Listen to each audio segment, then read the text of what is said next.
is just happy because it's like you are representing your country. আমরা কথা বলবো শুধুমাত্র খেলার শেষে আফটার জিতার পরে। বিশ্বকাপে সেমির টিকিট নিশ্চিতে কিছুক্ষণ পর মাঠে নামছে মেসিরা। সুইস বাঁধা টপকাতে মরিয়া আর্জেন্টিনা, বেরিংহাম ম্যাজিকে ধরাশায়ী নরওয়ে, 2-1 জয়ে সেমিতে ইংল্যান্ড। আকস্মিক বন্যায় চট্টগ্রামের 5 জেলায় বিপর্যস্ত জনজীবন, বিশুদ্ধ পানি ও খাবার সংকটে দুর্গতরা। ক্ষতিগ্রস্ত প্রতিটি পরিবারে ত্রাণ পৌঁছানোর নির্দেশ প্রধানমন্ত্রীর। চলতি মাসেই চালু হচ্ছে ডিজিটাল প্রবাসী কার্ড, মিলবে বিমা, ব্যাংকিং সহ জরুরি সহায়তা, স্বচ্ছতা ও জবাবদিহিতা নিশ্চিতের তাগিদ, তথ্য সংরক্ষণে সতর্ক থাকার পরামর্শ। জমা পড়া 81% অভিযোগই আমলে নেয় না দুদক, বেশিরভাগই ব্যক্তিগত ও পারিবারিক, হয়রানিমূলক। নিরপেক্ষ যাচাইয়ের জোর, মিথ্যা প্রমাণিত হলে আইনি ব্যবস্থার পরামর্শ।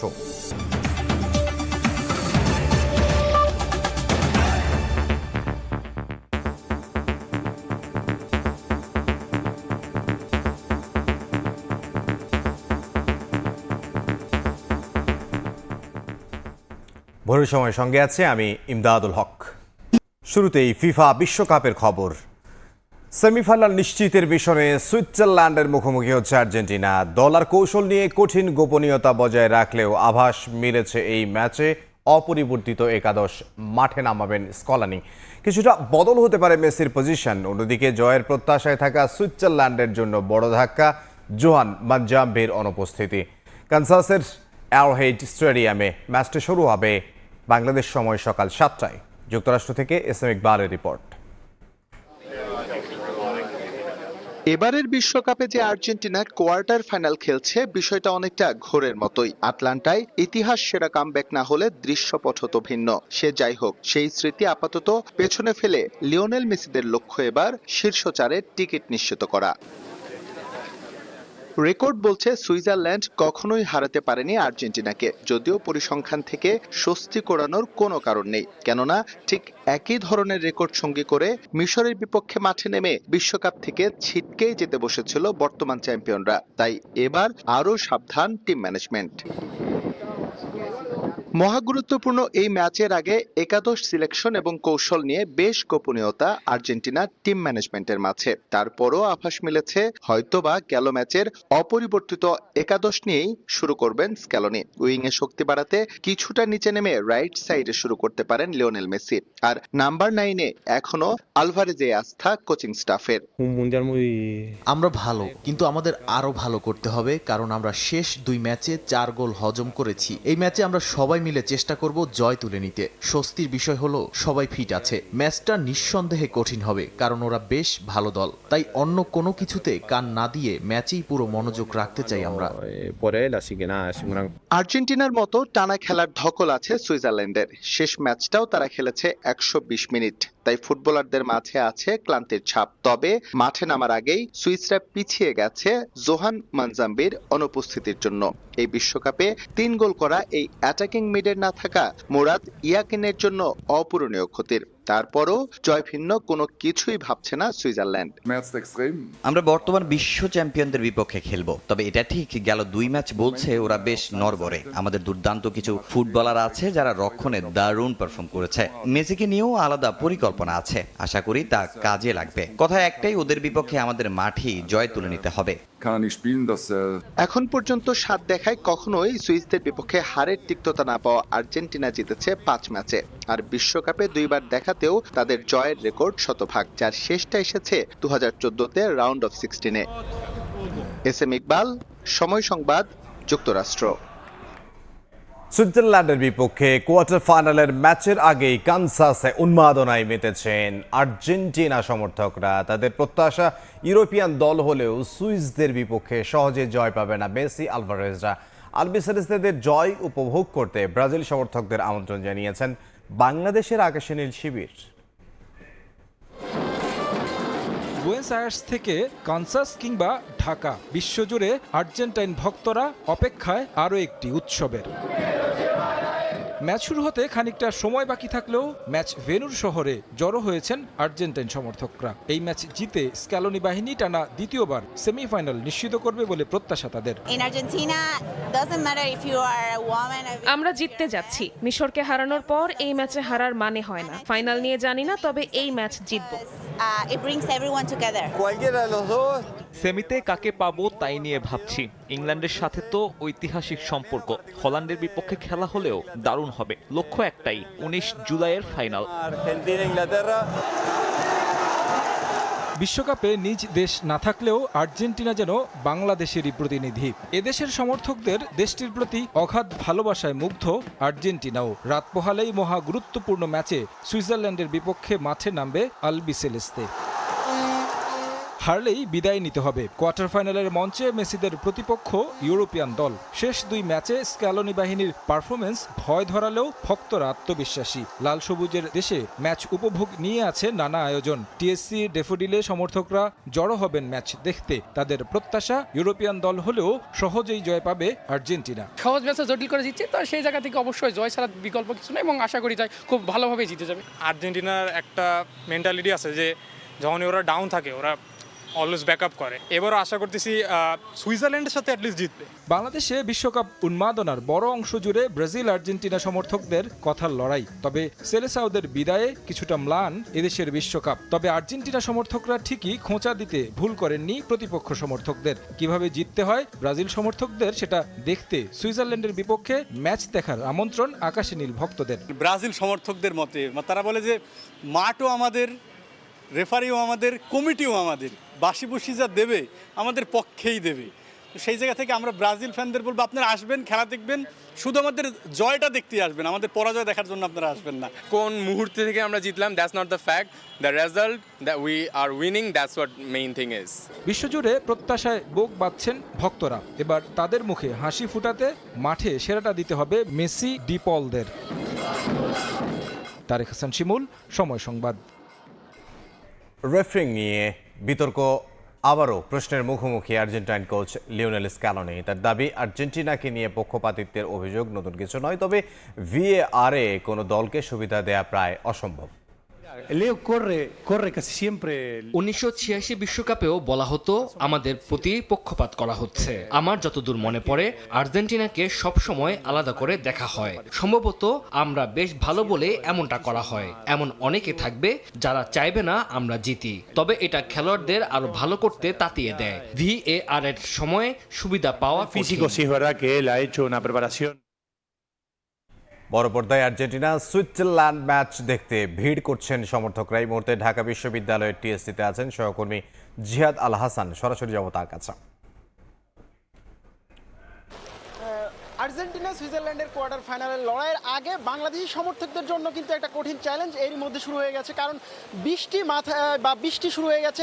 আমরা যেমনটি দেখেছি যে আমাদের পেছনে ঢাকার টিএসসি জায়ান্ট স্ক্রিনের সামনে আসলে দর্শকরা খেলা দেখতে এসেছেন আর্জেন্টিনার খেলা দেখতে। এই খেলার আগে কিন্তু ঝুম বৃষ্টি নেমেছে। দর্শকরাও অপেক্ষা করছেন যে জায়ান্ট স্ক্রিন চালু হবেন এবং তারা ম্যাচ উপভোগ করবেন। দর্শকরা যেভাবে আর্জেন্টিনা এবং সুইজারল্যান্ডের ম্যাচের জন্য এসেছেন, তারা কিন্তু দেখেছি যে আমরা সারা রাত ধরে বৃষ্টি হয়েছে, বৃষ্টির পরেও কিন্তু সমর্থকরা এসেছেন যে আর্জেন্টিনার ম্যাচটি উপভোগ করেন, প্রিয় দলের খেলাটি উপভোগ করবেন। যার জন্য কিন্তু যে বৃষ্টি হচ্ছে সেটার আসলে তোয়াক্কা বা সেটার ডোন্ট কেয়ার কিন্তু তারা রয়ে গেছেন এবং সেই বৃষ্টি উপেক্ষা করে আসতে শুরু করেছেন টিএসসিতে। আমরা যেমনটা দেখেছি বৃষ্টি যদি না হতো তাহলে টিএসসি প্রাঙ্গণ এই মুহূর্তে যে আর 50 মিনিট খেলা বাকি রয়েছে, এই 50 মিনিটের আগে কিন্তু টিএসসি প্রাঙ্গণ পুরো জনসমুদ্রে তৈরি হয়ে যায়। বিশেষ করে আর্জেন্টিনার খেলা যেদিন থাকেন সেদিনকে আর্জেন্টিনার ক্রেজি ফ্যানরা আসলে বলার অপেক্ষা রাখে না, তারা যেভাবে আসলে উচ্ছ্বাস করেন।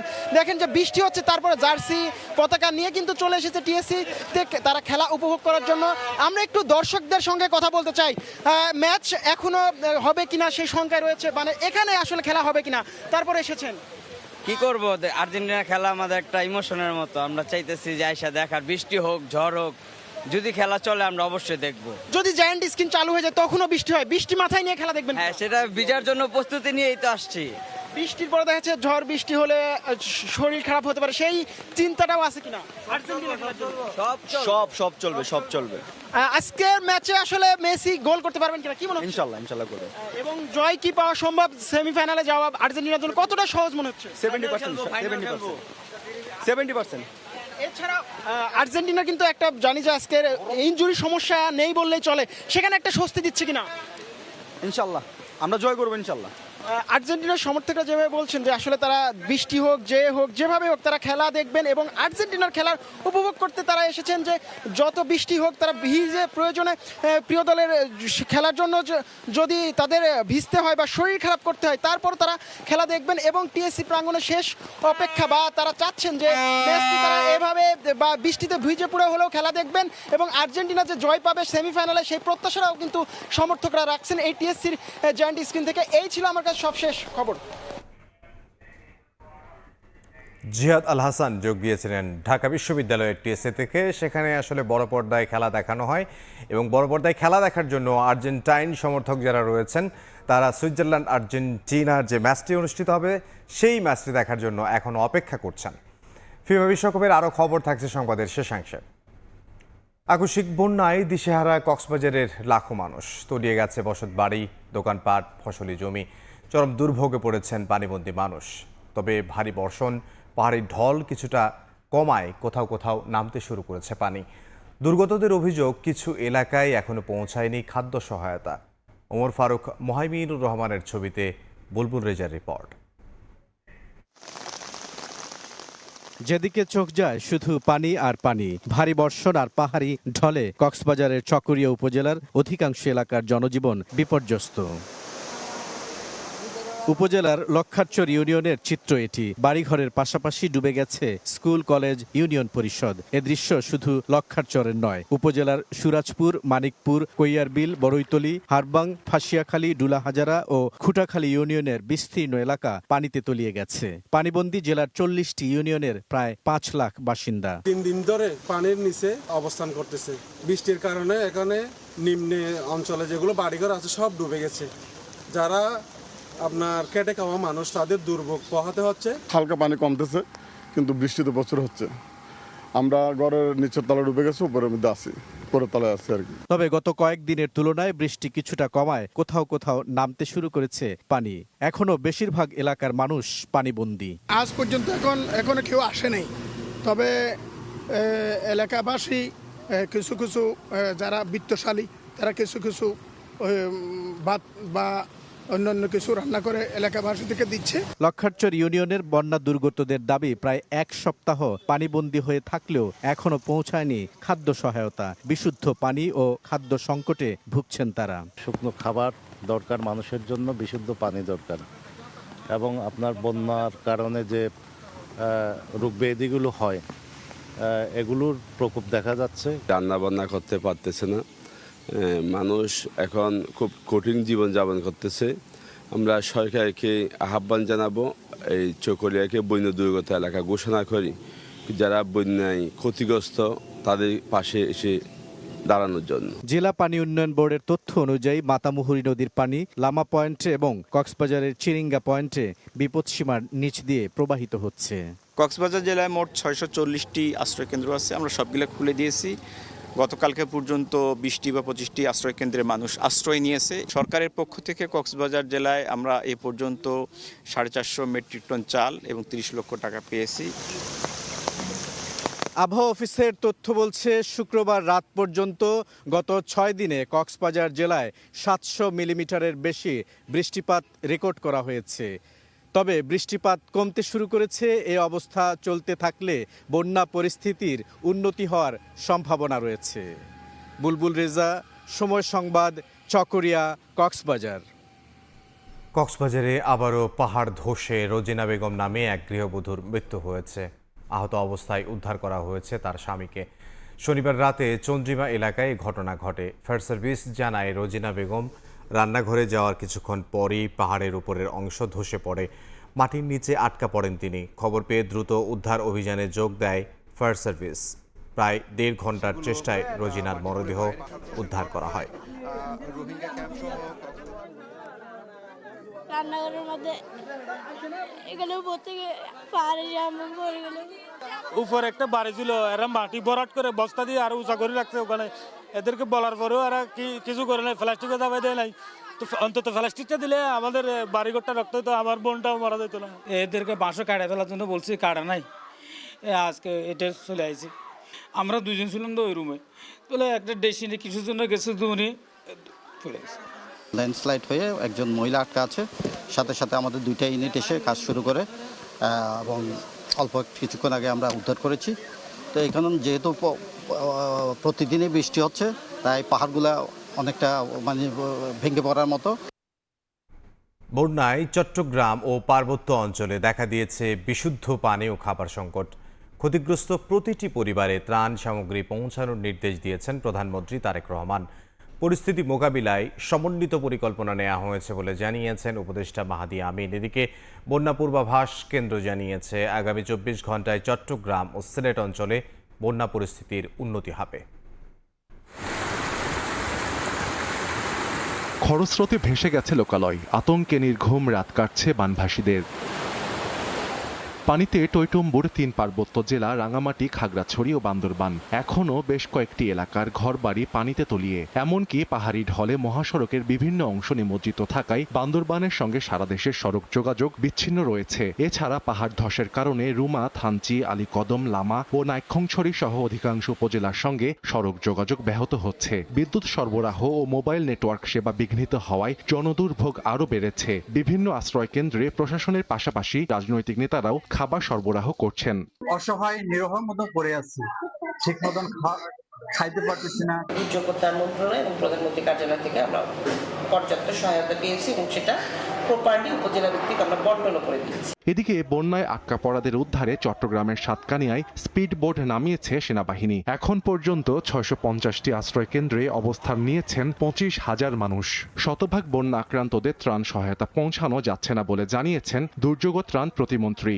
ওখানে ক্ষয়ক্ষতি বা আরও নতুন করে কোনো কিছু আমাদের সাহায্য দেওয়ার দরকার আছে কিনা সেটা পর্যবেক্ষণ করবো বা ওইভাবে কাজ করবো। মৌলভীবাজারের সার্বিক বন্যা পরিস্থিতি স্থিতিশীল রয়েছে। রাজনগর, কুলাউড়া ও কমলগঞ্জে এখনও পানিবন্দী সহস্রাধিক মানুষ। দুর্গত এলাকায় রয়েছে শুকনা খাবার ও বিশুদ্ধ পানির তীব্র সংকট। এছাড়া সিলেটেও নদ নদীর পানি বাড়ায় 537টি আশ্রয় কেন্দ্র প্রস্তুত রেখেছে প্রশাসন। ঝুঁকিপূর্ণ হিসেবে চিহ্নিত 160টি টিলা এলাকার বাসিন্দাদের সতর্ক করা হচ্ছে।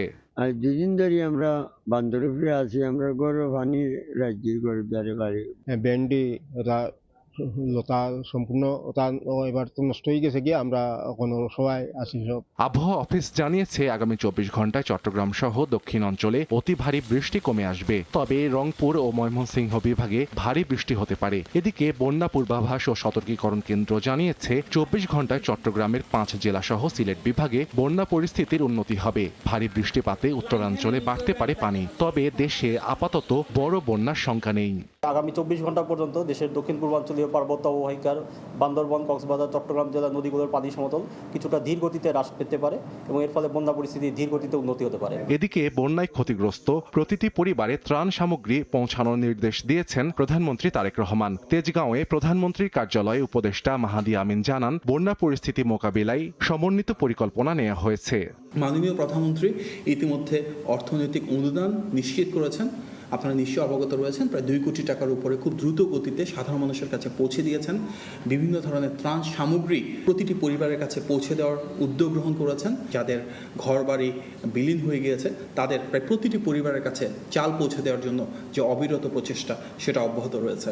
প্রধানমন্ত্রীর উপদেষ্টা জানান, দুর্গত এলাকায় সেনাবাহিনী, বিজিবি ও কোস্টগার্ড কাজ করছে। পাঠানো হয়েছে মেডিকেল টিম। সরকারের এই সমন্বিত উদ্যোগের মাধ্যমে আমরা চাই যারা ক্ষতিগ্রস্ত হয়েছেন তারা যেন একটু স্বস্তির নিঃশ্বাস ফেলতে পারেন। সাহাল আব্দুল্লাহ, আলভি, সময় সংবাদ। সর্বোচ্চ দায়িত্ববোধ নিয়ে বন্যা পরিস্থিতির কারণে চট্টগ্রাম শিক্ষা বোর্ডের 13, 15 ও 16 জুলাইয়ের এইচএসসি ও সমমানের পরীক্ষা স্থগিত করা হয়েছে।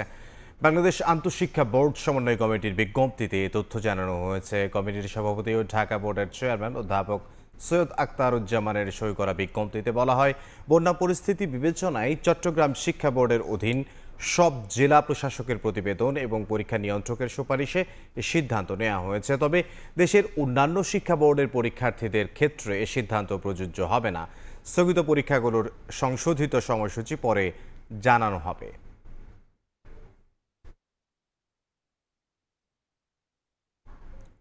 দেশের চিকিৎসা ব্যবস্থায় আস্থা ফেরাতে ডক্টরদের সহায়তা চাইলেন প্রধানমন্ত্রী তারেক রহমান। ঢাকা মেডিকেল কলেজের প্রতিষ্ঠাবার্ষিকীর অনুষ্ঠানে যোগ দিয়ে তিনি বলেন, প্রান্তিক পর্যায়ে চিকিৎসা সেবা নিশ্চিত করতে উপজেলা হাসপাতালগুলো 101 বেডে উন্নীত করা হবে। শিশুদের জন্য বন্ধ থাকা হাসপাতালগুলো দ্রুত চালুর ঘোষণা দেন সরকার প্রধান। চিকিৎসক তৈরির বিদ্যাপীঠ, একই সঙ্গে ভাষা আন্দোলন, মুক্তিযুদ্ধ থেকে শুরু করে দেশের প্রতিটি প্রগতিশীল ও গণতান্ত্রিক আন্দোলনের ইতিহাসেও অনন্য অবদান রয়েছে ঢাকা মেডিকেল কলেজের। শনিবার সকালে ঐতিহ্যবাহী শিক্ষা প্রতিষ্ঠানটির 81তম প্রতিষ্ঠাবার্ষিক উপলক্ষে আয়োজিত অনুষ্ঠানে যোগ দেন প্রধানমন্ত্রী তারেক রহমান। সঙ্গে ছিলেন সহধর্মিণী ও ঢাকা মেডিকেল কলেজের সাবেক শিক্ষার্থী ডাক্তার জুবাইদা রহমান। আমার প্রতিদিনের বাস্তব অভিজ্ঞতা। অনুষ্ঠানের শুরুতে স্বাস্থ্য ব্যবস্থার আধুনিকায়নে উন্মুক্ত আলোচনায় অংশ নেন সরকার প্রধান। বিশেষ অতিথির বক্তব্যে ঢাকা মেডিকেল কলেজ নিয়ে স্মৃতিচারণ ও প্রতিষ্ঠানটির সাফল্য কামনা করেন ডাক্তার জুবাইদা রহমান। একটি আশ্বস্ত করার বাক্য একটি ওষুধের মতো কাজ করে। চিকিৎসা বিজ্ঞানের ভিত্তি জ্ঞান হলেও চিকিৎসা পেশার প্রকৃত ভিত্তি মানবিকতা। আগামী 20 বা 25 বছর পরে আমরা ঢাকা মেডিকেল কলেজকে দক্ষিণ এশিয়ার অন্যতম শ্রেষ্ঠ চিকিৎসা শিক্ষা, গবেষণা ও উদ্ভাবনের কেন্দ্র হিসেবে দেখতে চাই। বক্তব্যে প্রধানমন্ত্রী বলেন, এবারের বাজেটে স্বাস্থ্য খাতকে বিশেষ গুরুত্ব দেওয়া হয়েছে। স্বাস্থ্য খাত নিয়ে সরকারের বিভিন্ন পদক্ষেপ তুলে ধরেন তিনি। Prevention is better then cure, এটা আমরা প্রত্যেকে জানি। এটার জন্য আপনারা যারা ডাক্তার আছেন তারা আপনারা অবশ্যই ভালো করে জানেন।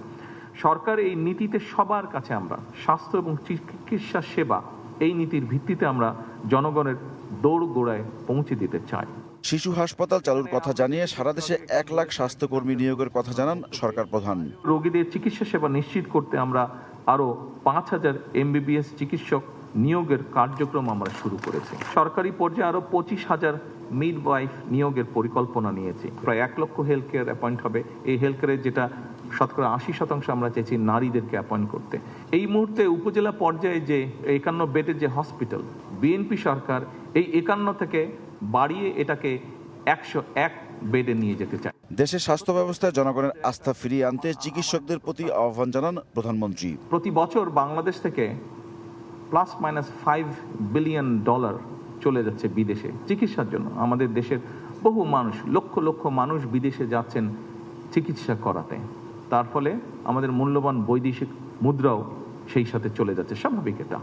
যারা বর্তমানে চিকিৎসক আছেন, যারা উঠবি চিকিৎসক, আপনাদের সকলের কাছে আমার একটি প্রত্যাশা যে আসুন না, আমরা কেন পারবো না এই পরিস্থিতিটির পরিবর্তন করতে। এর আগে ঢাকা মেডিকেল কলেজ পরিদর্শন এবং 2টি ছাত্রী হোস্টেলের নির্মাণ কাজের ভিত্তিপ্রস্তর স্থাপন করেন প্রধানমন্ত্রী। কলেজ প্রাঙ্গণে 2টি গাছের চারাও রোপণ করেন তিনি। ইমরুল হাসান, সময় সংবাদ, ঢাকা। সাজাপ্রাপ্ত পলাতক আসামিদের দেশে ফিরিয়ে এনে বিচারের মুখোমুখি করা হবে বলে জানিয়েছেন পররাষ্ট্র প্রতিমন্ত্রী শামা ওবায়দ ইসলাম। শনিবার বিকেলে মুন্সিগঞ্জে এক অনুষ্ঠানে কথা জানান তিনি। শেখ হাসিনার বিচার হয়েছে, সাজা হয়েছে, যারা পালিয়ে গেছে তাদেরকে ফেরত এনে বাংলাদেশের মাটিতে বিচার সম্পন্ন করা এবং তাদের সাজা সম্পন্ন করার প্রক্রিয়া ইন্টারিম সরকারের সময় শুরু হয়েছে। যে সকল দেশে তারা পালিয়ে আছে সেই সকল দেশের সাথে আমরা কথা বলছি। আমরা কূটনৈতিক যে সকল কাজ, সেই কাজ চলমান আছে। ইনশাল্লাহ তাদেরকে ফেরত এসে এই বাংলাদেশের 17 কোটি মানুষের সামনে তাদের বিচার সম্পন্ন করা হবে। ডিসেম্বর বা যখনই দেশে আসুক, শেখ হাসিনাকে ফাঁসির দড়িতে ঝুলতে হবে বলে হুঁশিয়ারি দিয়েছেন এনসিপির আহ্বায়ক নাহিদ ইসলাম। আর জামাতের আমিরের অভিযোগ, নির্বাচনের আগে গণভোটের কথা বললেও তা বাস্তবায়ন করছে না সরকার। রংপুরে 11 দলীয় ঐক্যের বিভাগীয় সমাবেশে একথা বলেন জোটের শীর্ষ নেতারা। শনিবার দুপুর থেকে রংপুর জেলা স্কুল মাঠে বিভাগের বিভিন্ন জেলা উপজেলা থেকে আসতে শুরু করেন 11 দলীয় ঐক্যের নেতাকর্মীরা। বৃষ্টি উপেক্ষা করেই জোটের শীর্ষ নেতাদের বক্তব্য শুনতে মাঠে অবস্থান নেন তারা। সমাবেশে এনসিপির আহ্বায়ক নাহিদ ইসলাম বলেন, ডিসেম্বরে বা যখনই দেশে আসুক শেখ হাসিনাকে ফাঁসির দড়িতে ঝুলতে হবে। এছাড়া প্রধানমন্ত্রীর চীন সফরে তিস্তা ও রোহিঙ্গা সংকটের দৃশ্যমান সমাধান মেলেনি বলেও মন্তব্য করেন তিনি। ডিসেম্বরে কে একজন দেশে আসার পরিকল্পনা করছে, আমরা ফাঁসির দড়ি রেডি করে অপেক্ষা করছি। আপনি ডিসেম্বরে আসুন, আর যখনই আসুন ফাঁসির দড়িতে তাকে ঝুলতেই হবে। জামায়াতের আমির ডাক্তার শফিকুর রহমান অভিযোগ করেন, নির্বাচনের আগে গণভোটের কথা বললেও বাস্তবায়ন করছে না সরকার। বাজেটে তিস্তা মহাপরিকল্পনা নিয়ে কোনো বরাদ্দ না থাকার সমালোচনা করেন তিনি। বাংলাদেশের একটা জায়গায় শুধু দাঁড়িয়ে বর্তমান প্রধানমন্ত্রী বলেছিলেন ভোট দিবেন দুটো, একটি আমার দলকে আর একটি গণভোটে হা। তিনি প্রথমটা রক্ষা করেছেন, দ্বিতীয়টা তিনি রক্ষা করেন নাই। আজকে আপনাদেরকে কথা দিচ্ছি, আমাদেরকে বিভিন্নভাবে এই গণভোট বাস্তবায়নের দাবি থেকে সরিয়ে নেওয়ার জন্য অনেক কথা বলা হচ্ছে। পরিষ্কার কথা, আমরা জাতির সাথে বেইমানি করতে পারবো না। এদিকে চাঁদপুরে পথযাত্রা শেষে জেলা শহরের বায়তুল আমিন চত্বরে সংক্ষিপ্ত সমাবেশ করে এনসিপি। এতে অংশ নিয়ে দক্ষিণাঞ্চলের মুখ্য সংগঠক হাসনাত আব্দুল্লাহ বলেন, সরকার জন আকাঙ্ক্ষা পূরণ করতে পারেনি। চলমান অনেকগুলো সংকটে নাগরিক জীবন এখন দুর্বিষহ হয়ে উঠেছে। তার মধ্যে কর্মসংস্থানের অভাব, দ্রব্যমূল্যের ঊর্ধ্বগতি, লোডশেডিং এর প্রবলেম, কর্মসংস্থানের অভাব, একই সাথে সাথে আপনারা জানেন গণভোটের যে দাবি থেকে সরকারের সরে আসা, সেটি আপনাদেরকে আহত করেছে। সীমান্ত হত্যা পুশিন বন্ধে কার্যকর ব্যবস্থা নিতে সরকারের কাছে দাবি জানান হাসনাত আব্দুল্লাহ। নাজমুল ইসলাম নিশাত, সময় সংবাদ। সরকার প্রধান হিসেবে প্রথমবারের মতো কাল বরিশাল সফরে যাচ্ছেন প্রধানমন্ত্রী তারেক রহমান। অংশ নেবেন বৃক্ষরোপণ, খাল খনন কার্যক্রম এবং দলীয় সাংগঠনিক সভায়। তার সফরকে কেন্দ্র করে জেলা জুড়ে সাজ রব গড়ে তোলা হয়েছে বিশেষ নিরাপত্তা বলয়। অবকাঠামো ও শিল্পায়ন নিয়ে সরকার প্রধানের ইতিবাচক ঘোষণার অপেক্ষায় আছেন অবহেলিত দক্ষিণাঞ্চলের মানুষ। সুমন হাসান ও সুজয় দাসের ছবিতে অপূর্ব রিপোর্ট। প্রধানমন্ত্রী বিএনপি চেয়ারপারসন তারেক রহমানকে স্বাগত জানাতে গত এক সপ্তাহ ধরেই বরিশালে আনন্দ মিছিল হচ্ছে। বিএনপি ও সহযোগী সংগঠনের নেতাকর্মীরা মিছিল মিটিং করছেন। সোমবার বরিশালে সফর করবেন তারেক রহমান। হাইকমান্ডের নির্দেশে কোনো তরুণ বাড়তি ব্যানার ফেস্টুন টাঙানো হচ্ছে না অর্থ অপচয় রোধে। কিন্তু প্রধানমন্ত্রীর বরিশাল সফর সুশৃঙ্খল আনন্দ ঘন করতে প্রস্তুতিতে দম ফেলার যেন ফুরসত নেই মাঠ প্রশাসন ও দলীয় নেতাকর্মীদের। আগামীকাল সকালে তারেক রহমান সড়ক পথে প্রথমে গৌরনদীতে, দুপুরে নগরীর 30 গোডাউন বধ্যভূমি সংলগ্ন সাগরদী খালের পাড়ে বৃক্ষরোপণ কর্মসূচি। এরপর যোগ দেবেন জেলা শিল্পকলা একাডেমিতে দলীয় সাংগঠনিক সভায়। অধীর আগ্রহে তার আগমনের অপেক্ষা আছে এবং উনি বৃক্ষরোপণ কর্মসূচি দিয়েছেন। আমরা সেখানে সব ধরনের প্রস্তুতি রেখেছি। চলতি বছরের 4 ফেব্রুয়ারি বরিশালে নির্বাচনী জনসভায় এ অঞ্চলের উন্নয়নের যে আশ্বাস দিয়েছিলেন, এবার সরকার প্রধান হিসেবে সেগুলোর বাস্তবায়নের দিকেই তাকিয়ে আছেন বরিশালবাসী। নেতাকর্মীরা বলছেন, বিভিন্ন মেগা প্রকল্পের ঘোষণা আসতে পারে প্রধানমন্ত্রীর পক্ষ থেকে। আমাদের বরিশালের যে অর্থনৈতিক চাকাটা, সেই চাকাটা যাতে সচল হয়, তার এই আশাটা, এটাই বরিশালের ভাগ্যের চাবিকাঠি বলে আমি মনে করি। সারা বরিশাল মানুষ ওদের আগ্রহে অপেক্ষা করছে, তারা উদ্দীপ্ত, তারা উজ্জীবিত। দীর্ঘদিন যাবৎ বরিশালবাসীর যে সমস্যা, সেই সমস্যাগুলো নিরসনে মাননীয় প্রধানমন্ত্রী এবারের আগমনেই তার প্রতিশ্রুতি বাস্তবায়নের উদ্যোগ শুরু করবেন। প্রধানমন্ত্রীর সফরকে ঘিরে জেলা জুড়ে 4 স্তরের কঠোর নিরাপত্তা বলয় গড়ে তোলা হয়েছে জানিয়েছে আইন শৃঙ্খলা বাহিনী। সমন্বয় করে এবং এসএসএফ এর দেয়া সমস্ত নির্দেশনা, পরামর্শ সবকিছুকে মাথায় রেখে আমাদের নিরাপত্তা পরিকল্পনা আমরা গ্রহণ করেছি। সরকার প্রধানের দায়িত্ব নিয়ে তারেক রহমান দেশ জুড়ে কর্মসূচির অংশ হিসেবে বরিশালে 410 কিলোমিটার খাল খননের উদ্যোগ নেয় পানি উন্নয়ন বোর্ড। খননকৃত খালে এখন স্বাভাবিক পানির স্রোত এসেছে। আর এসব খালের 2টি স্পটে বৃক্ষরোপণ করে মানুষের মাঝে ব্যাপক সচেতনতা ছড়িয়ে দিতে চাইছেন খোদ প্রধানমন্ত্রী নিজেই। আগামীকাল বরিশালের এই জায়গাটাতেই আসবেন প্রধানমন্ত্রী তারেক রহমান, পরিদর্শন করবেন এখানকার খাল খনন সহ বিভিন্ন কর্মকাণ্ড। বরিশাল সহ দক্ষিণাঞ্চলবাসী অধীর আগ্রহে অপেক্ষা করছে তার আগমনের মধ্য দিয়ে এ অঞ্চলের গতিচাকা সমৃদ্ধ হবে, বঞ্চনামুক্ত হবে দক্ষিণাঞ্চলবাসী। অপূর্ব অপু, সময় সংবাদ, বরিশাল। প্রবাসীদের ভোগান্তি কমাতে চলতি মাসেই চালু হচ্ছে ডিজিটাল প্রবাসী কার্ড। সময় সংবাদকে দেয়া সাক্ষাৎকারে প্রতিমন্ত্রী জানান, এক কার্ডেই মিলবে বিমা, ব্যাংকিং সুবিধা, বিনিয়োগ ও সম্পদ সুরক্ষা সহ বিভিন্ন জরুরি সহায়তা। উদ্যোগকে স্বাগত জানিয়ে স্বচ্ছতা ও জবাবদিহিতা নিশ্চিতের তাগিদ প্রবাসীদের। তথ্য সংরক্ষণে ক্ষেত্রে সতর্ক থাকার সঙ্গে রাজনৈতিক হস্তক্ষেপ মুক্ত রাখার পরামর্শ টিআইবির। সাইফুল ইসলামের রিপোর্ট। গতিশীল অর্থনীতিকে সমৃদ্ধ করা কিংবা মন্দা ব্যবসা আর ধসে পড়া রফতানি বাণিজ্যে স্বজন ছেড়ে বিদেশ যাওয়া এসব মানুষই হয়ে ওঠেন অর্থনীতির চালিকা শক্তি কাণ্ডারি। তাদের শ্রমে ঘামে দেশের রিজার্ভ বিস্ফীত হলেও বিমানবন্দর থেকে প্রবাসী নিজ দেশের দূতাবাসে কতটা মূল্যায়ন পান তারা, সেই প্রশ্ন দীর্ঘদিনের।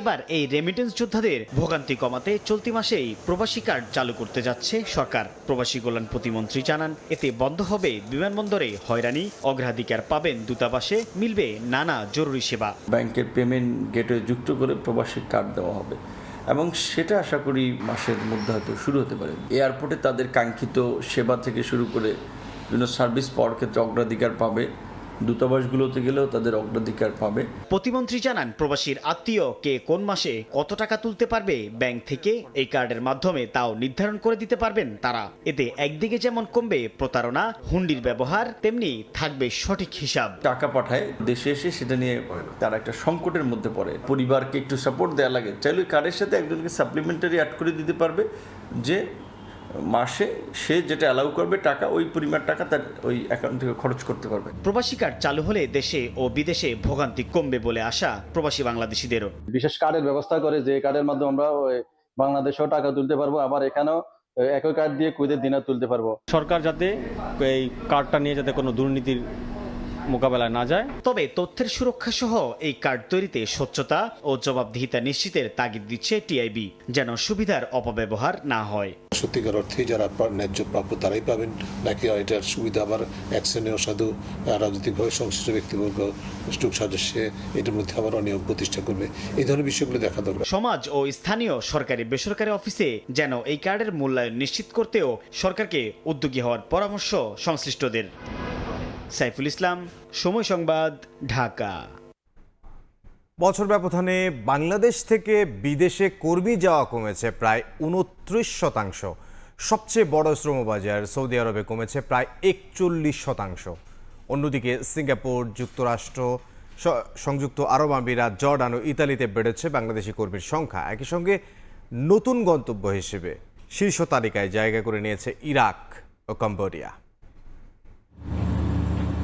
বাংলাদেশের বৈদেশিক মুদ্রা আয়ের অন্যতম বড় উৎস জনশক্তি রফতানি। জনশক্তি কর্মসংস্থান ও প্রশিক্ষণ ব্যুরো বিএমইটির তথ্য বলছে, 2026 সালের জানুয়ারি থেকে জুন পর্যন্ত বিদেশে গেছেন 3,65,667 জন বাংলাদেশি কর্মী। তবে গেল বছর একই সময়ের তুলনায় তা প্রায় 29% কম। বাংলাদেশ থেকে বিদেশে কর্মী পাঠানোর ক্ষেত্রে এখনও সবচেয়ে বড় শ্রমবাজার সৌদি আরব। বছর ব্যবধানে সেখানেও কর্মী যাওয়া কমেছে প্রায় 41%। অন্যদিকে বাংলাদেশের কর্মীদের জন্য বর্তমানে দ্বিতীয় বৃহত্তম গন্তব্য সিঙ্গাপুর। চলতি বছরের প্রথম 6 মাসে দেশটিতে গেছেন 36,307 জন কর্মী। আগের বছর একই সময় গিয়েছেন 32,097 জন। এদিকে সিঙ্গাপুরের কাছে দ্বিতীয় অবস্থান হারিয়ে কাতার এখন তালিকায় তৃতীয় অবস্থানে। 2026 সালের প্রথম 6 মাসে দেশটিতে বাংলাদেশ থেকে কর্মী গিয়েছে 29,088 জন, যা আগের বছরের একই সময়ের তুলনায় 39% কম। কর্মী যাওয়ার প্রবণতা কমেছে কুয়েতেও। অন্যদিকে ইতিবাচক প্রবণতা দেখা যাচ্ছে বিকল্প শ্রমবাজারে। মালদ্বীপ, সংযুক্ত আরব আমিরাত, জর্ডান ও ইতালিতে কর্মী সংখ্যা বেড়েছে। একই সঙ্গে নতুন গন্তব্য হিসেবে শীর্ষ 10-এর তালিকায় জায়গা করে নিয়েছে ইরাক ও কম্বোডিয়া। মোট কর্মী সংখ্যা কমে গেলেও বেড়েছে নারী কর্মীর অংশগ্রহণ। চলতি বছরের প্রথম 6 মাসে বিদেশে গেছেন 32,543 জন নারী কর্মী। আগের বছরের একই সময়ের তুলনায় যা প্রায় 15% বেশি। জিন্নাতারা জশোয়া, সময় সংবাদ। ফরিদপুরের ভাঙায় পিকআপ ভ্যান উল্টে সড়কে পড়ে থাকা ডিম তোলার সময় দ্রুতগতির বাস পিষে দেয়ায় অন্তত 5 জন আহত হয়েছেন অন্তত 10 জন। তাদের মধ্যে বেশ কয়েকজনের অবস্থা গুরুতর। এদিকে গাজীপুরে মহাসড়ক পার হওয়ার সময় কাভার্ড ভ্যানের ধাক্কায় একই পরিবারের 3 জন ও লালমনিরহাটে একজনের মৃত্যু হয়েছে। সড়কে নিয়ন্ত্রণ হারিয়ে উল্টে যায় বাস, ঘটনাস্থলেই মারা যান 5 জন। শনিবার বিকেলে একটি ডিমবাহী পিকআপ ফরিদপুরের ভাঙ্গায় উল্টে যায়। দুর্ঘটনা কবলিত পিকআপটি উদ্ধার করতে ঘটনাস্থলে পুলিশ রেকার নিয়ে আসে। গাড়িটি উদ্ধারের সময় খুলনাগামী একটি বাস নিয়ন্ত্রণ হারিয়ে রাস্তার পাশে দাঁড়িয়ে থাকা লোকজনকে চাপা দেয়। এতে ঘটনাস্থলেই 5 জন নিহত হন, আহত হন অন্তত 10 জন। তাদের উদ্ধার করে উপজেলা স্বাস্থ্য কমপ্লেক্সে নিয়ে আসে স্থানীয়রা। নরাল এক্সপ্রেস যাইতেছে, একটার গতিতে যাই, ওইখানে যে কড়া ছিল সব কড়ারে পুরা মাইরে দিচ্ছে। ওই গাড়িতে মাইরে দিচ্ছে, ওইখানে যে লোকজন ছিল সব কড়াই মারা গেছে। জায়গায় ডেড 5 জন, আর বাকি যে লোকগুলা ছিল ওদের মেডিকেলে নিয়ে হয়েছে। আহতদের মধ্যে আশঙ্কাজনক 4 জনকে ঢাকা মেডিকেল কলেজ হাসপাতালে পাঠানো হয়। 5 জন হচ্ছে আমাদের খুব আশঙ্কাজনক অবস্থায় এসেছিল, তাদেরকে আমরা উন্নত চিকিৎসার জন্য প্রেরণ করেছি। তাদের অবস্থা খুবই আশঙ্কাজনক এবং একজনকে প্রাথমিক চিকিৎসা শেষে তাদেরকে বাসায় ফেরত পাঠানো হয়েছে। এই ঘটনায় ঢাকা খুলনা মহাসড়ক অবরোধ করে বেশ কয়েকটি গাড়িতে অগ্নিসংযোগ ও ভাঙচুর চালায় উত্তেজিত জনতা। পরে অতিরিক্ত পুলিশ ঘটনাস্থলে পৌঁছে পরিস্থিতি নিয়ন্ত্রণে আনে। এ সময় সড়কে প্রায় 4 ঘন্টা বন্ধ থাকে যান চলাচল। এখানে একটু তাড়াহুড়ো করে যে আমাদের গাড়িগুলো পার করে দিবে, এটা তাদের জায়গা থেকে আমরা এটা এখনো হেল্প পাই নাই। আমরা 3 থেকে 4 ঘন্টা যাবত এখানে অপেক্ষা করতেছিলাম। এই গাড়িতে 4 বছরের দুধের বাচ্চা আছে, অনেক বয়স্ক মুরব্বী আছে। আমরা যত দ্রুত সম্ভব তাদেরকে বুঝিয়ে এটা যাতে সুষ্ঠু একটা আইনগত ব্যবস্থা হয় সেটা আশ্বাস দিয়ে আমরা দ্রুত রুটটা ক্লিয়ার করে দেওয়ার জন্য সবাই অনুরোধ করছি। এদিকে গাজীপুরের শ্রীপুরে ঢাকা ময়মনসিংহ মহাসড়ক পার হওয়ার সময় কাভার্ড ভ্যানের ধাক্কায় স্বামী স্ত্রী ও তাদের 9 মাসের সন্তানের মৃত্যু হয়। অন্যদিকে লালমনিরহাটের কালীগঞ্জে ছাগল বাঁচাতে গিয়ে ট্রেনের ধাক্কায় গৃহবধূর মৃত্যু হয়েছে। তানজিনা তাসনিম, সময় সংবাদ। রাজধানীর বনানীতে রেলওয়ের এক উপসহকারী প্রকৌশলী মামুন মিয়াকে ছুরিকাঘাতে হত্যা করেছে পরকীয়া প্রেমিকা। অভিযুক্ত বিউটি আক্তারকে আটক করেছে পুলিশ জানিয়েছে প্রবাসে থাকেন বিউটির স্বামী। দীর্ঘদিন পরকীয়া সম্পর্কের পর বিয়ে নিয়ে ঝামেলা থেকে হত্যাকাণ্ডের ঘটনা হয়ে থাকতে পারে। শনিবার বনানী থানাধীন মহাখালী টিভি গেট এলাকায় একটি বাড়ির 3য় তলায় কয়েক ঘন্টার জন্য রুম ভাড়া নেন বিউটি আক্তার নামে এক তরুণী। দেখা করতে আসেন তার পরকীয়া প্রেমিক রেলওয়ের উপসহকারী প্রকৌশলী মামুন মিয়া। দুজনের মধ্যে কথা কাটাকাটির এক পর্যায়ে মামুনকে ছুরিকাঘাত করেন বিউটি। ঢাকা মেডিকেলে নেয়ার পর চিকিৎসাধীন অবস্থায় মারা যায় মামুন। মামুনের গ্রামের বাড়ি ময়মনসিংহের ঈশ্বরগঞ্জে। চলতি মাসে উপসহকারী প্রকৌশলী হিসেবে যোগ দেন ঢাকা রেলওয়েতে। ঢাকায় একাই থাকতেন তিনি। পুলিশ জানিয়েছে মামুন বিউটির মধ্যে দীর্ঘদিন ধরেই পরকীয়া প্রেম ছিল। মামুনের স্ত্রী 4 মাসের অন্তঃসত্ত্বা, আর বিউটির স্বামী থাকেন প্রবাসে। বিউটির ননদকে বিয়ে করার জন্য দেখতে গিয়ে তাদের মধ্যে প্রেম হয়। তাদের মধ্যে এখন পর্যন্ত আমাদের প্রাপ্ত তথ্য অনুযায়ী হচ্ছে তাদের মধ্যে একটা এক্সট্রা ম্যারিটাল অ্যাফেয়ার্স ছিল। ভিকটিমের পুরুষাঙ্গ এবং তলপেটে চাকুর আঘাত রয়েছে। মামুন এবং সন্দিগ্ধ আসামি বিউটি আক্তার দুজনেই মেরিড। বিয়ে করার চাপ প্রয়োগ থেকে হত্যাকাণ্ড হতে পারে বলে প্রাথমিকভাবে ধারণা করছে পুলিশ। মনোমালিন্য চলছিল, যেহেতু দীর্ঘদিন ধরে তাদের মধ্যে একটা সম্পর্ক আছে এবং শারীরিক সম্পর্কে পর্যন্ত গড়িয়েছে। সন্দিগ্ধ আসামি বিউটি আক্তার সম্ভবত বিয়ে বা সংসার তার সাথে করার জন্য সম্ভবত এটার ফলাফল হিসেবে হয়তো ঝগড়াঝাটির এক পর্যায়ে এটা ঘটেছে। এই ঘটনায় বাড়ির মালিকের ভূমিকা সহ অন্যান্য বিষয় তদন্ত করে ব্যবস্থা নেওয়া হবে বলে জানিয়েছে পুলিশ। শফিকুজ্জামান রুবেল, সময় সংবাদ, ঢাকা। আবারও পুশিনের চেষ্টায় বিএসএফ 4 জেলার সীমান্ত দিয়ে 25 জনকে ঠেলে পাঠানোর চেষ্টা চালিয়েছে ভারতীয় সীমান্তরক্ষী বাহিনী। তবে বিজিবির তৎপরতায় ব্যর্থ হয়েছে তাদের সেই চেষ্টা। কয়েকদিনের বিরতির পর আবারও সীমান্তে পুশিনের চেষ্টায় ভারতীয় সীমান্তরক্ষী বাহিনী বিএসএফ। শনিবার সকালে পঞ্চগড়ের তেঁতুলিয়ার মাঝিপাড়া সীমান্ত দিয়ে নারী ও শিশুসহ 13 জনকে বাংলাদেশে ঠেলে পাঠানোর চেষ্টা করা হয়। তবে বিজিবির তাৎক্ষণিক বাধার মুখে তাদের আবার ভারতের ভেতরে ফিরিয়ে নেয় বিএসএফ। সীমান্তের বিভিন্ন পয়েন্টে নজরদারি জোরদার করা হয়েছে বলে জানিয়েছে বিজিবি। এদিকে জয়পুরহাট সদরের ভুটিয়াপাড়া সীমান্ত দিয়ে ভারত থেকে 5 জনকে বাংলাদেশে পুশিনের চেষ্টা করে বিএসএফ। তবে গ্রামবাসী ও বিজিবি তৎপরতায় সে চেষ্টা ব্যর্থ হয়। পরে ভুটিয়াপাড়া সীমান্তের পশ্চিম রামকৃষ্ণপুর এলাকা থেকে 2 নারী সহ এক বৃদ্ধকে আটক করে বিজিবির কাছে হস্তান্তর করে গ্রামবাসী। আটক বৃদ্ধের বাড়ি নড়াইলে বলে নিশ্চিত হওয়া গেলেও 2 নারীর পরিচয় নিশ্চিত হওয়ার চেষ্টা করছে বিজিবি। তখন ওই দুজন পার হয়ে গেছে, আবার উনি আসতেছে মাছ মারার জন্য, আসতে দেখতেছে মুরব্বী আর একটা মহিলা। এখন খুব টান পরিস্থিতি চলতেছে। বর্তমানে 3 জনকে আটক করা হয়েছে আর 2 জন পালিয়ে গিয়েছে। দিনাজপুর সদরের দাইনুর সীমান্ত দিয়ে পুশিন করার সময় এক নারী সহ 4 জনকে শূন্যরেখায় ফেরত পাঠিয়েছে বিজিবি।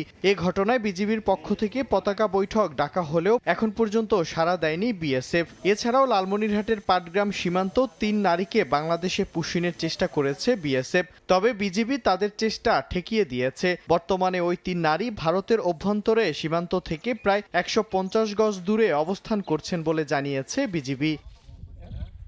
মিরন আহমেদ, সময় সংবাদ।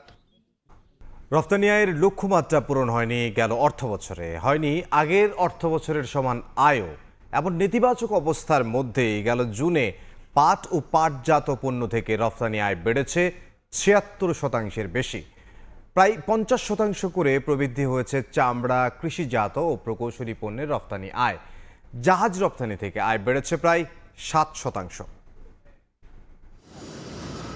গেল অর্থবছরে পণ্য রফতানি থেকে আয়ের প্রত্যাশা পূরণ না হলেও উচ্চ প্রবৃদ্ধি অর্জন করে চমক দেখিয়েছে বেশ কয়েকটি খাত। বাংলাদেশ রফতানি উন্নয়ন ব্যুরো ইপিবির পরিসংখ্যানে দেখা গেছে গেল অর্থবছরের শেষ মাস জুনে বাংলাদেশের সোনালী আঁশ, পাট ও পাটজাত পণ্য থেকে রফতানি আয় এসেছে $9.3 কোটি, যা আগের অর্থবছরের তুলনায় 76.6% বেশি। এ সময় 50% কাছাকাছি যেসব খাতের আয় বেড়েছে তার মধ্যে এগিয়ে চামড়া ও চামড়াজাত পণ্য। এ খাত থেকে গেল মাসে আয় এসেছে $12.88 কোটি, যা এক বছর আগের তুলনায় 47.68% বেশি। গেল মাসে 46.77% প্রবৃদ্ধি হয়েছে কৃষিজাত পণ্য রফতানির আয়। এ খাত থেকে এসেছে $8.96 কোটি। এ সময় প্রকৌশল পণ্য রয়েছে $5.40 কোটি। বছর ব্যবধানে বেড়েছে 44.74%। জিনাতারা জশোয়া, সময় সংবাদ, ঢাকা। বিশ্ববাজারে যথাযথ ব্র্যান্ডিংয়ের অভাবে ধুঁকছে দেশের তৈরি পোশাক খাত। প্রথাগত বিপণন ব্যবস্থায় ধরা যাচ্ছে না সম্ভাবনার সবটুকু।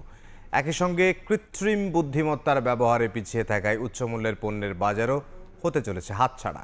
শনিবার সংবাদ এক সম্মেলনে এমন পর্যবেক্ষণই তুলে ধরেছে পোশাক শিল্পের দ্বিতীয় প্রজন্মের উদ্যোক্তাদের সংগঠন বায়লা। মাসের পর মাস ধরে নেতিবাচক রপ্তানি আয়ের যোগফলে বিদায় হয়েছে 2025-26 অর্থবছর। লক্ষ্যমাত্রা পূরণ তো নয়ই, উল্টো কমেছে আগের অর্থবছরের তুলনায় 0.58%। বৈশ্বিক যুদ্ধ পরিস্থিতি, মার্কিন শুল্কসহ অভ্যন্তরীণ জ্বালানি, অবকাঠামোগত চ্যালেঞ্জের মধ্যেও সম্ভাবনা দেখছেন তৈরি পোশাক খাতের দ্বিতীয় প্রজন্মের উদ্যোক্তারা। তবে বাধা হয়ে দাঁড়াচ্ছে প্রথাগত মার্কেটিং। এখন এমন এই প্রোডাক্ট বের হয়েছে যেখানে আপনি জাস্ট প্রোডাক্টের ছবি তুলে দিবেন, ওরা সাথে সাথে আপনাকে একটা অ্যাপ্রক্সিমেট কস্টিং করে দিবে। এরকম প্রোডাক্ট, টেকনোলজিক্যালি অ্যাডভান্স প্রোডাক্টগুলোকে আমরা এখানে শোকেস করব। যতই বলি না কেন টেকনোলজি, যতই বলি না কেন advancement, I still think Bangladesh is one of the best labour intensive industry in the world. উদ্যোক্তারা বলছেন চীন, ভিয়েতনামের উচ্চমূল্যের পোশাক এখন কৃত্রিম বুদ্ধিমত্তার দখলে, যেখানে দেশীয় শিল্পে প্রযুক্তিগত দক্ষতার ঘাটতিতে কাঙ্ক্ষিত ম্যানমেড ফাইবারের ব্যবহার বাড়ানো যাচ্ছে না। গ্লোবাল ট্রেন্ডগুলো এখন আছে, এগুলাতে আমাদেরকে অ্যাডপ্ট করা কোনো রকমের এটা এড়িয়ে চলার কোনো সুযোগ নেই। সো এটাকে আমাদের যত সম্ভব অ্যাডপ্ট করে নিতে হবে, তাহলে আমরা ইন্ডাস্ট্রিতে আমাদের কম্পিটিটিভ এজটা রাখতে পারবো। ফাস্ট ফ্যাশনের যুগে বৈশ্বিক নানা নীতিমালায় এসেছে পরিবর্তন। রপ্তানি প্রতিযোগিতার বাজার ধরে রাখতে ফিউচার লিডারশিপ মডেলে জোর দেওয়া হয় আলোচনায়। একটা জেনারেশন যখন হ্যান্ডওভার নিবে, কীভাবে এই ইন্ডাস্ট্রিটাতে আরও দক্ষভাবে চালাতে পারে, এটাই একটা উদ্দেশ্য কেন বায়লা এক্সিস্ট করে। জানানো হয় প্রযুক্তি নির্ভর ভবিষ্যৎ প্রজন্মের নেতৃত্ব গড়ে তুলতে আগামী 20 ও 21 জুলাই রাজধানীতে আয়োজিত হবে বায়লা ফিউচার সামিট 2026। কীভাবে আরও কাজ করা যেতে পারে সেই সুযোগগুলো আমরা এক্সপ্লোর করব। MS আরিফিন, সময় সংবাদ। দেখছেন ভোরের সময়। নেত্রকোনায় প্রায় 8.5 কোটি টাকা ব্যয়ে সড়ক মেরামতের কাজে অনিয়মের অভিযোগ উঠেছে। সরেজমিনে পরীক্ষা করে সত্যতা পাওয়ায় ক্ষুব্ধ স্থানীয় সংসদ সদস্য। অভিযোগ পাওয়ার কথা স্বীকার করে ব্যবস্থা নেওয়ার কথা জানান সংশ্লিষ্ট কর্তৃপক্ষ। আলপনা বেগমের তথ্য আবু সুফিয়ানের তোলা ছবিতে রিপোর্ট।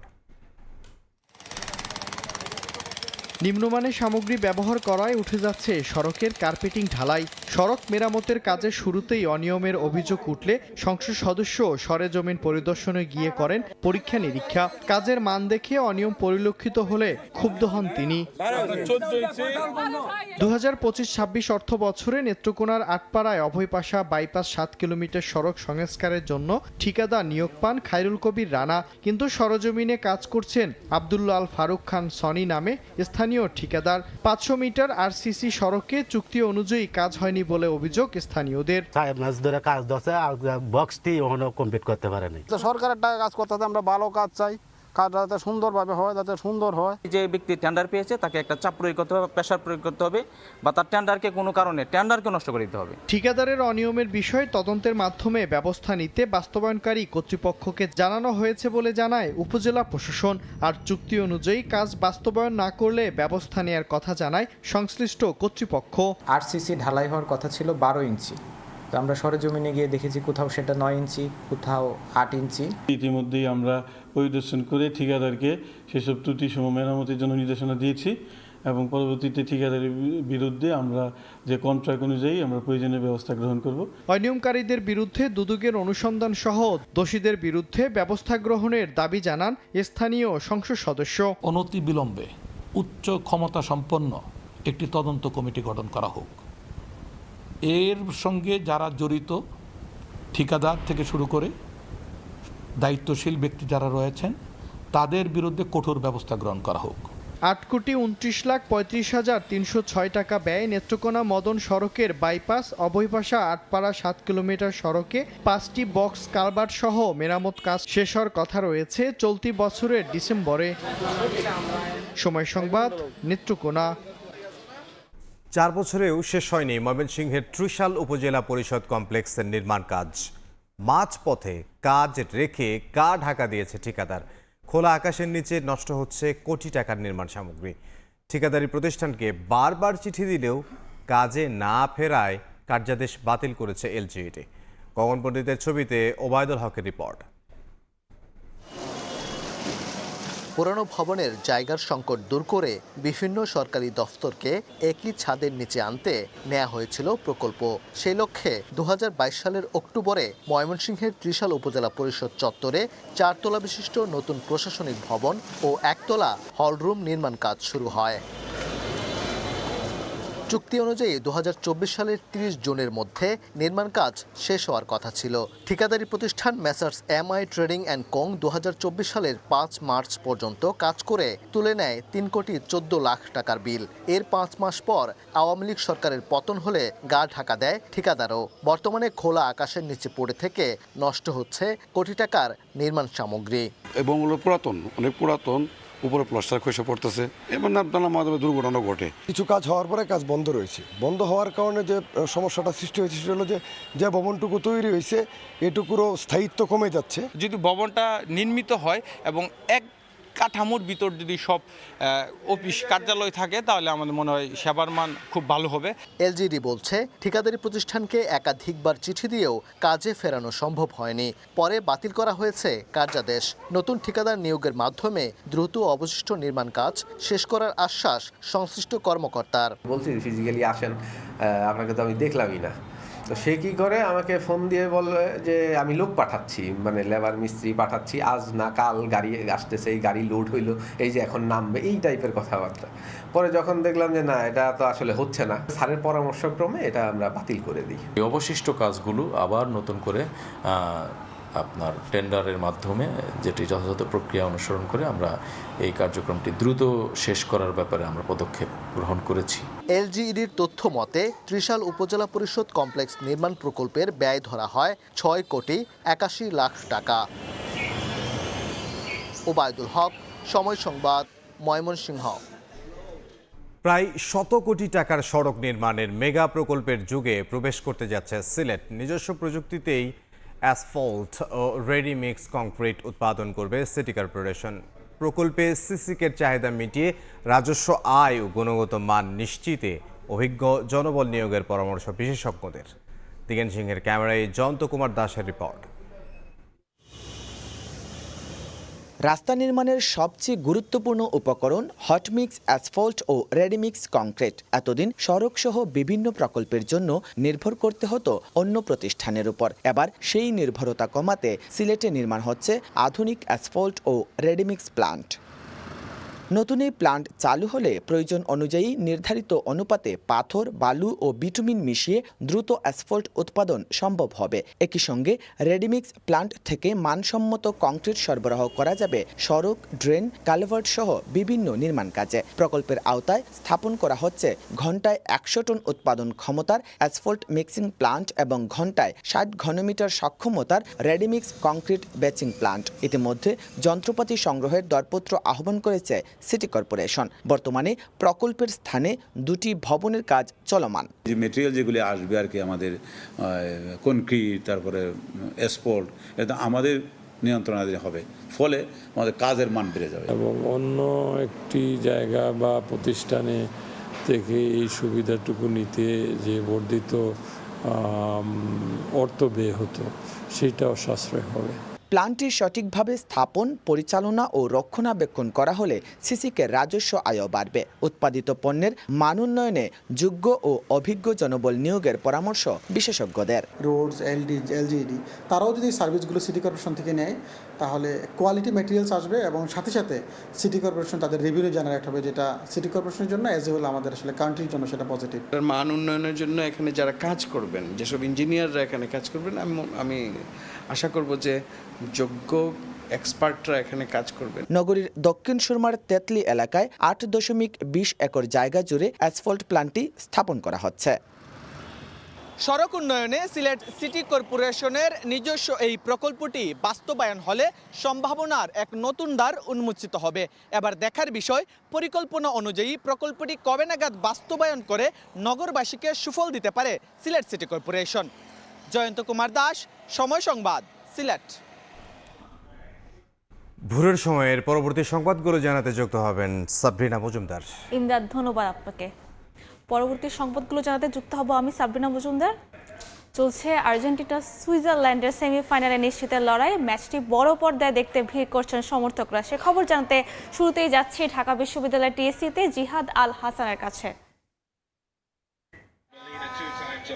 আমি এই মুহূর্তে দাঁড়িয়ে আছি টিএসসির জায়ান্ট স্ক্রিনের সামনে, যেখানে আর্জেন্টিনা সুইজারল্যান্ডের ম্যাচ হচ্ছে। এই ম্যাচে আসলে দর্শকদের বৃষ্টি মাথায় নিয়ে খেলা দেখছেন। আমি যেমনটা দেখাতে চেষ্টা করি যে আমার পেছনে দর্শকরা উপভোগ করছেন ম্যাচ আর্জেন্টিনা এবং সুইজারল্যান্ডের। এই ম্যাচের ঘিরে কিন্তু দর্শকদের ম্যাচ শুরু হওয়ার আগে থেকে একটা উৎকণ্ঠা বা ছিল যে ম্যাচটা আসলে দর্শকরা দেখতে পারবেন কিনা ঢাকার টিএসসির জায়ান্ট স্ক্রিনের সামনে, কারণ বৃষ্টি চলেছিল অনেকক্ষণ। তো সেই সারা রাত ধরে বৃষ্টি হয়েছে, দিনেও দেখেছি যখন দিনের আলো ফুটে তখন থেকে বৃষ্টি পড়ে। তো যার জন্য ক্যাম্প টিএসসিতে সমর্থকরা আসে এবং তাদের একটা অপেক্ষা ছিল যে তারা খেলা দেখতে পারবেন কিনা, এবং সেই অপেক্ষা ছিল, সেই অপেক্ষার প্রহর কেটেছে। ম্যাচ শুরু হওয়ার আগেই আসলে জায়ান্ট স্ক্রিনের সামনে যে ছড়িয়ে দিয়েছে এবং দর্শকরাও কিন্তু এই বৃষ্টি মাথায় নিয়ে খেলা দেখছেন এবং মেসিদের ম্যাচ নিয়ে তাদের যে উৎকণ্ঠা বা আবেগ রয়েছে সেটা একেবারে দেখা যাচ্ছে এখানে যে কি পরিমাণ তাদের আবেগ রয়েছে। ছাতা, কেউ রেইনকোট নিয়ে এসেছেন, কেউ বা আবার মাথায় আমরা দেখেছি যে অনেকেই পলিথিন মাথায় নিয়ে খেলা দেখছেন, বৃষ্টিতে ভিজে খেলা দেখছেন। সেই উন্মাদনা আসলে বৃষ্টিকে উপেক্ষা করে চলে এসেছেন। বৃষ্টিও তাদের কাছে আসলে বাধা হয়ে দাঁড়াতে পারেনি বাংলাদেশি সমর্থকদের কাছে। এবং টিএসসি যে সমর্থকরা রয়েছেন তারা আসলে চাচ্ছেন যে এই ম্যাচটি আর্জেন্টিনা জিতবে এবং সেমিতে যাবে। সব মিলে টিএসসির যে প্রাঙ্গণ তারা কিন্তু একদম উৎসবমুখর পরিবেশ হয়ে রয়েছে। সমর্থকরা চাচ্ছেন যে এই ম্যাচটি ভালোভাবে আর্জেন্টিনা জিতবে এবং সেমিফাইনাল জিতবে। তারা সেই প্রত্যাশা কিন্তু রাখছেন সমর্থকরা।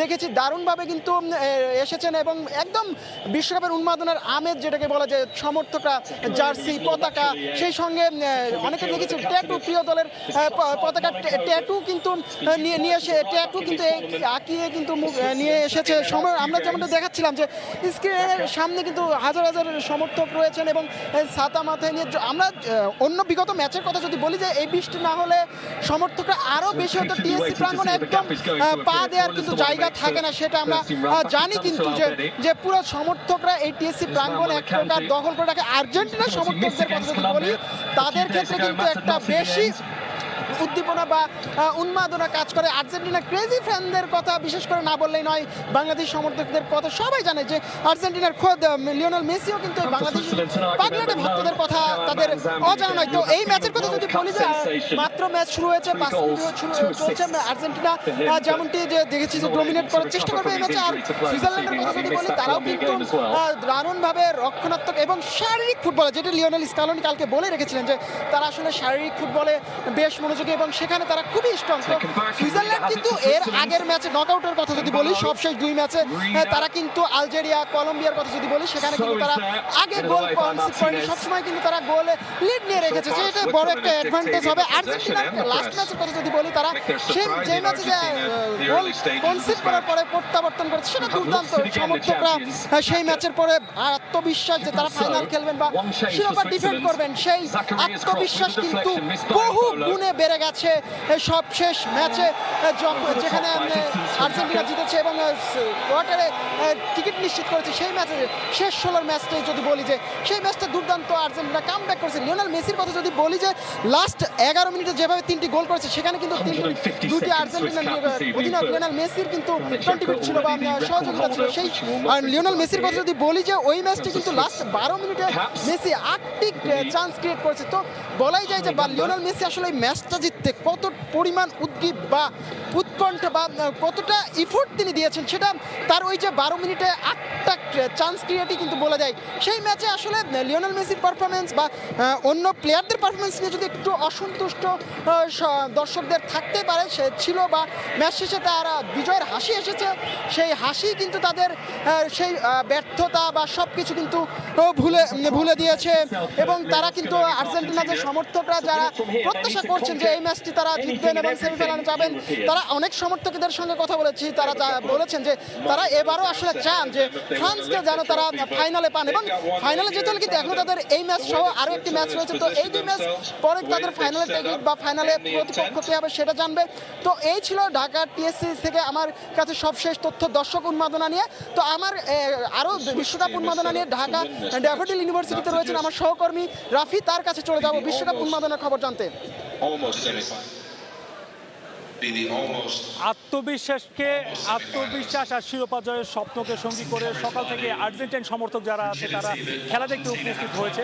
আমরা জানি যে দেশব্যাপী যে আসলে বৈরী আবহাওয়া যেটা আসলে আমরা দেখছি, ঝড়ো বৃষ্টি একদম রাত থেকে এবং সকাল থেকে আসলে দেখছি যে বিভিন্ন জায়গায় আমার পিছনে আসলে দেখতে পাচ্ছেন এখানে যে সমর্থক যারা আসলে এখানে উপস্থিত হয়েছে খেলা দেখতে, সকাল থেকে আমরা আসলে দেখেছি যে বৈরী আবহাওয়ার কারণে অনেক জায়গাতেই আসলে বড় পর্যায়ে খেলা দেখানোর যে বিষয়টা সেটা আসলে বাধাগ্রস্ত হচ্ছে। তাতে করে কিন্তু আসলে অনেকটা বলা যায় যে আক্ষেপে পড়ছেন অনেক আর্জেন্টাইন সমর্থকেরা। সেমিফাইনালে যাওয়ার স্বপ্ন নিয়ে তারা আজকে এসেছেন সুইজারল্যান্ডের বিপক্ষে খেলা দেখতে, কিন্তু এখানে তাদের সবচেয়ে বড় বাধাটাই আসলে আজকে বৃষ্টি বাধা।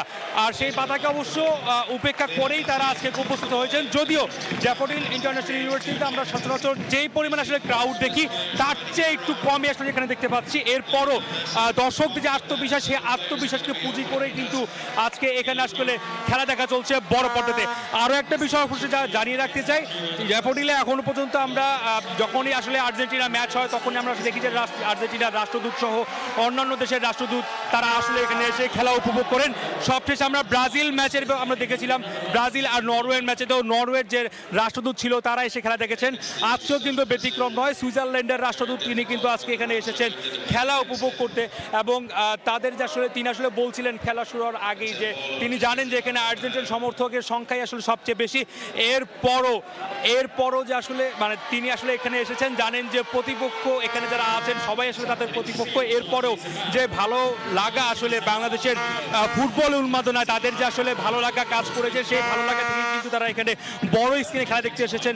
বিশ্বকাপে যে উন্মাদনা, সেই উন্মাদনাটা আসলে উপভোগ করতে তারা এখানে এসেছেন। সব কিছু মিলে অবশ্যই বলা যায় এখানকার যে উৎসব মুখর একটা পরিবেশ, সেই পরিবেশে এবং এরই মধ্যে কিন্তু আর্জেন্টিনা 1-0 গোলে লিড দিয়েছে দুর্দান্ত গোলে 10 মিনিটের মাথায় আর্জেন্টিনার প্রথম গোল এবং সমর্থক এখানে যারা রয়েছেন তাদের যে বাদ ভাঙা উল্লাস, সেই উল্লাস আমরা এখানে দেখতে পাচ্ছি।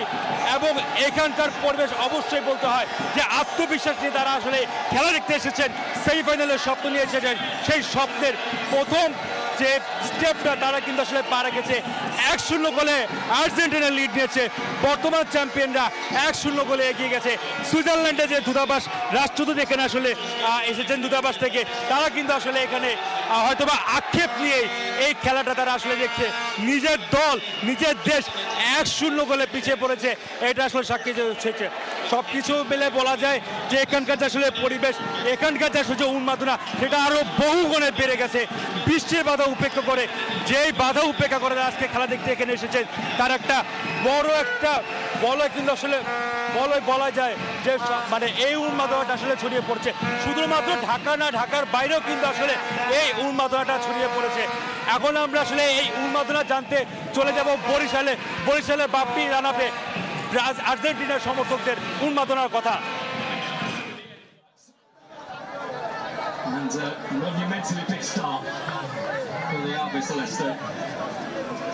Yeah, this is exactly what Switzerland didn't want when you have to chase a game against this Argentinian team with Lionel Messi in it.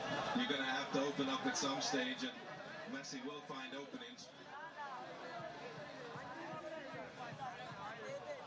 এই মুহূর্তে আমরা রয়েছি বরিশালের যে বেসপার্ক মাঠ রয়েছে, বরিশাল সিটি কর্পোরেশনের আয়োজনে এইখানে বড় স্ক্রিনে খেলানো দেখানো হচ্ছে।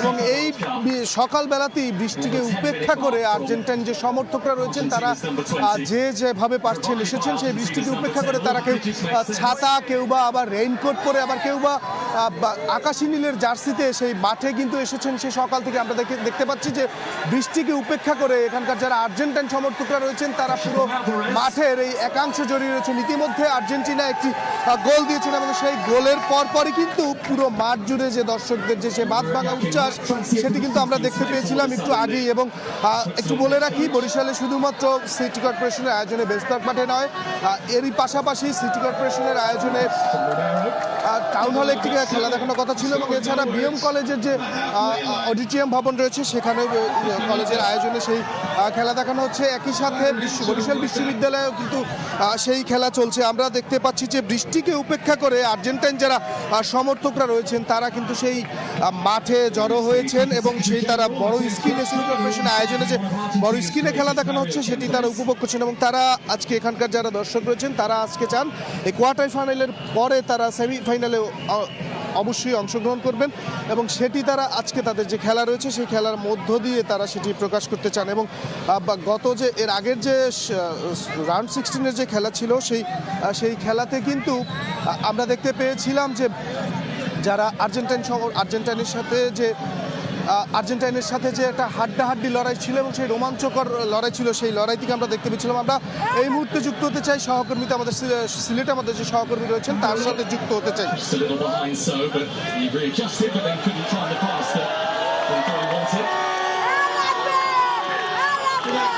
Switzerland showed in the early moments of the match have evaporated just a little bit with this Argentinian goal.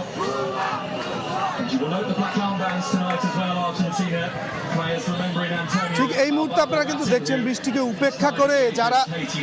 উপেক্ষা করে কিন্তু আর্জেন্টাইন সমর্থকরা এসেছেন এই মুহূর্তে তাদের সেই খেলা দেখতে। আমরা এই মুহূর্তে বেসপার্ক থেকে আপনাদেরকে সেই চিত্রই সরাসরি দেখানোর চেষ্টা করছি।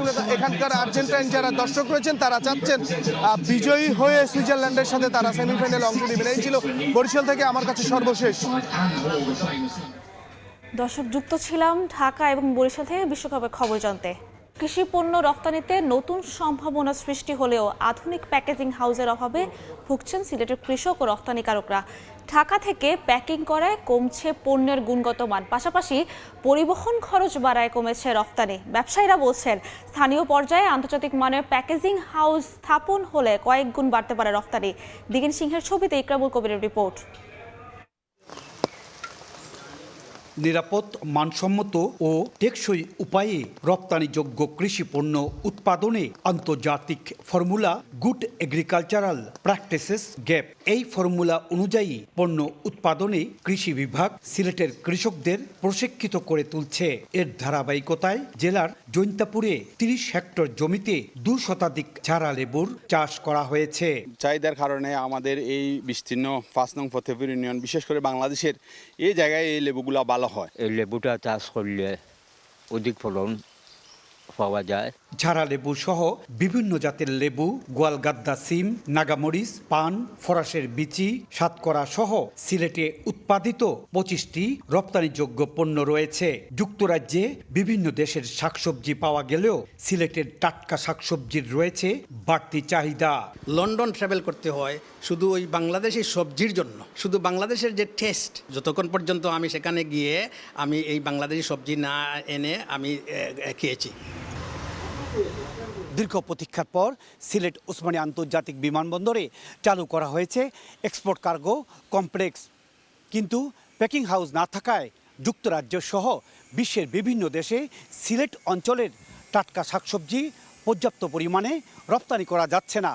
সিলেট থেকে কাঁচা শাকসবজি ঢাকার শ্যামপুর প্যাকিং হাউস হয়ে শাহজালাল বিমানবন্দর কার্গো ভিলেজ পর্যন্ত পৌঁছাতে সময় লাগে 20 থেকে 22 ঘন্টা। এতে খরচ বাড়ার পাশাপাশি সবজির গুণগত মান ধরে রাখা সম্ভব হচ্ছে না। সংশ্লিষ্টরা বলছেন, সিলেটে প্যাকিং হাউস হলে দ্রুত সময়ের মধ্যে বিদেশের বাজারে এই অঞ্চলের শাকসবজি পৌঁছানো সম্ভব হবে। যদি সিলেট থেকে রপ্তানি কার্যক্রম করা যায় তাহলে আমাদের যেমন সময়ও বাঁচবে, পাশাপাশি সবজির টাটকা ভাব যেটা বা সতেজতা যেটা ওইটা ভালো থাকবে। সিলেটে একটা হচ্ছে প্যাকিং হাউস করতে পারি, তাহলে কিন্তু মাত্র আমরা 1 থেকে 1.5 ঘন্টার মধ্যে আমরা এয়ারপোর্টে চলে যাব এবং দেখা যাচ্ছে 10 থেকে 12 ঘন্টার মধ্যে এটা লন্ডন মার্কেট ঢুকে যাবে। ব্যবসায়ী নেতারা বলছেন, প্যাকিং হাউসের কার্যক্রম শুরু হলে বিপুল পরিমাণে সবজি রপ্তানি করা যাবে। বাণিজ্য মন্ত্রী ইতিমধ্যে ডিক্লারেশন দিয়েছেন যে উনি প্যাকিং হাউসের জন্য কাজ করছেন এবং এটা অচিরেই হয়ে যাবে। যদি হয় দেশে অর্থনৈতিক উন্নয়নে একটা দিগন্ত সূচনা হবে। ব্যবসায়ীদের তথ্য মতে সিলেট থেকে 2022-23 অর্থ বছরে 2300 মেট্রিক টন, 2023-24 অর্থ বছরে 2030 মেট্রিক টন এবং 2024-25 অর্থ বছরে 1877 মেট্রিক টন কৃষিপণ্য রপ্তানি হয়। ইকরামুল কবির, সময় সংবাদ, সিলেট। ভোর থেকে জমে উঠেছে সবজির বাজার, পাইকারি ও খুচরায় চলছে বেচাকেনা। বাজার পরিস্থিতি জানাতে এই মুহূর্তে সিলেটে আছেন অপু বণিক, সরাসরি যাচ্ছে তার কাছে।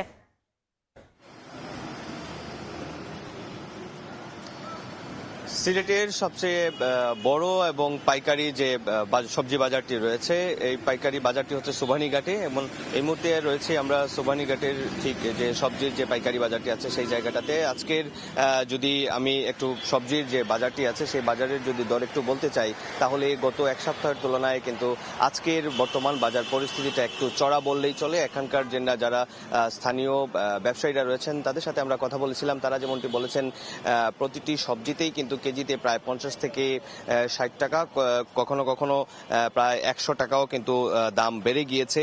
এবং বিশেষ করে কাঁচামরিচের যে দামটি রয়েছে সেটি কিন্তু গতকাল 100 টাকা ছিল, আজকে প্রায় 150 টাকা হয়ে গিয়েছে। তো এখানে প্রায় 50 টাকার মতো কিন্তু দাম বৃদ্ধি পেয়েছে। এদিকে যদি পেঁপের কথা বলি, পেঁপে গতকাল ছিল 20 টাকা, আজকে 32 টাকায় গিয়ে পৌঁছেছে এবং টমেটোর যে দাম ছিল 80 টাকা, সেই জায়গা থেকে আজকে 90 টাকা ধরে কিন্তু পাইকারিতে বিক্রি হচ্ছে। তো সেই জায়গা থেকে বেগুনের যে দাম রয়েছিল 40 এবং আজকে প্রায় 60 টাকা কেজি হয়ে গেছে।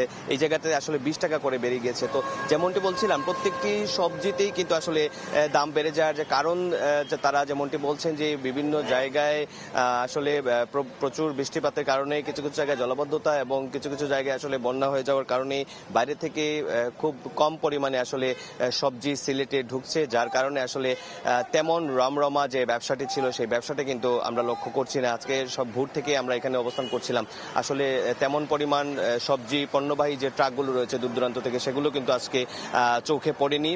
তো সব মিলিয়ে বলা যায় যে সবজির বাজারের যে চড়া যে দাম, সেই দাম নিয়ে কিন্তু এখানকার যারা পাইকারি পাইকারি যারা ব্যবসায়ী রয়েছেন তারা এখান থেকে কিন্তু পণ্য কিনে নিয়ে খুচরা বিক্রি করেন। তো বিশেষ করে সিলেটের জেলা উপজেলাগুলোতে কিন্তু সুবহানীঘাটের যে পাইকারির যে বাজারটি রয়েছে সেই বাজারটিতে থেকে কিন্তু সবজিগুলো দেশের বিভিন্ন উপজেলায় কিন্তু এখান থেকে সবজি সরবরাহ করে। তো সব মিলিয়ে বলা যায় যে আসলে সবজির বাজারের যে দরটি রয়েছে সেই দরে কিন্তু কেজি প্রতি 50 থেকে 60 টাকা, কখনো আবার 100 থেকে 150 টাকায় গিয়ে পৌঁছেছে। যদি সরবরাহ স্বাভাবিক থাকে তাহলে হয়তো বা দামটি আরো কমতে পারে বলে মনে করছেন এখানকার ব্যবসায়ীরা। তো এই ছিল সবজি বাজারের সিলেট থেকে আমার কাছে একদম সর্বশেষ খবরাখবর।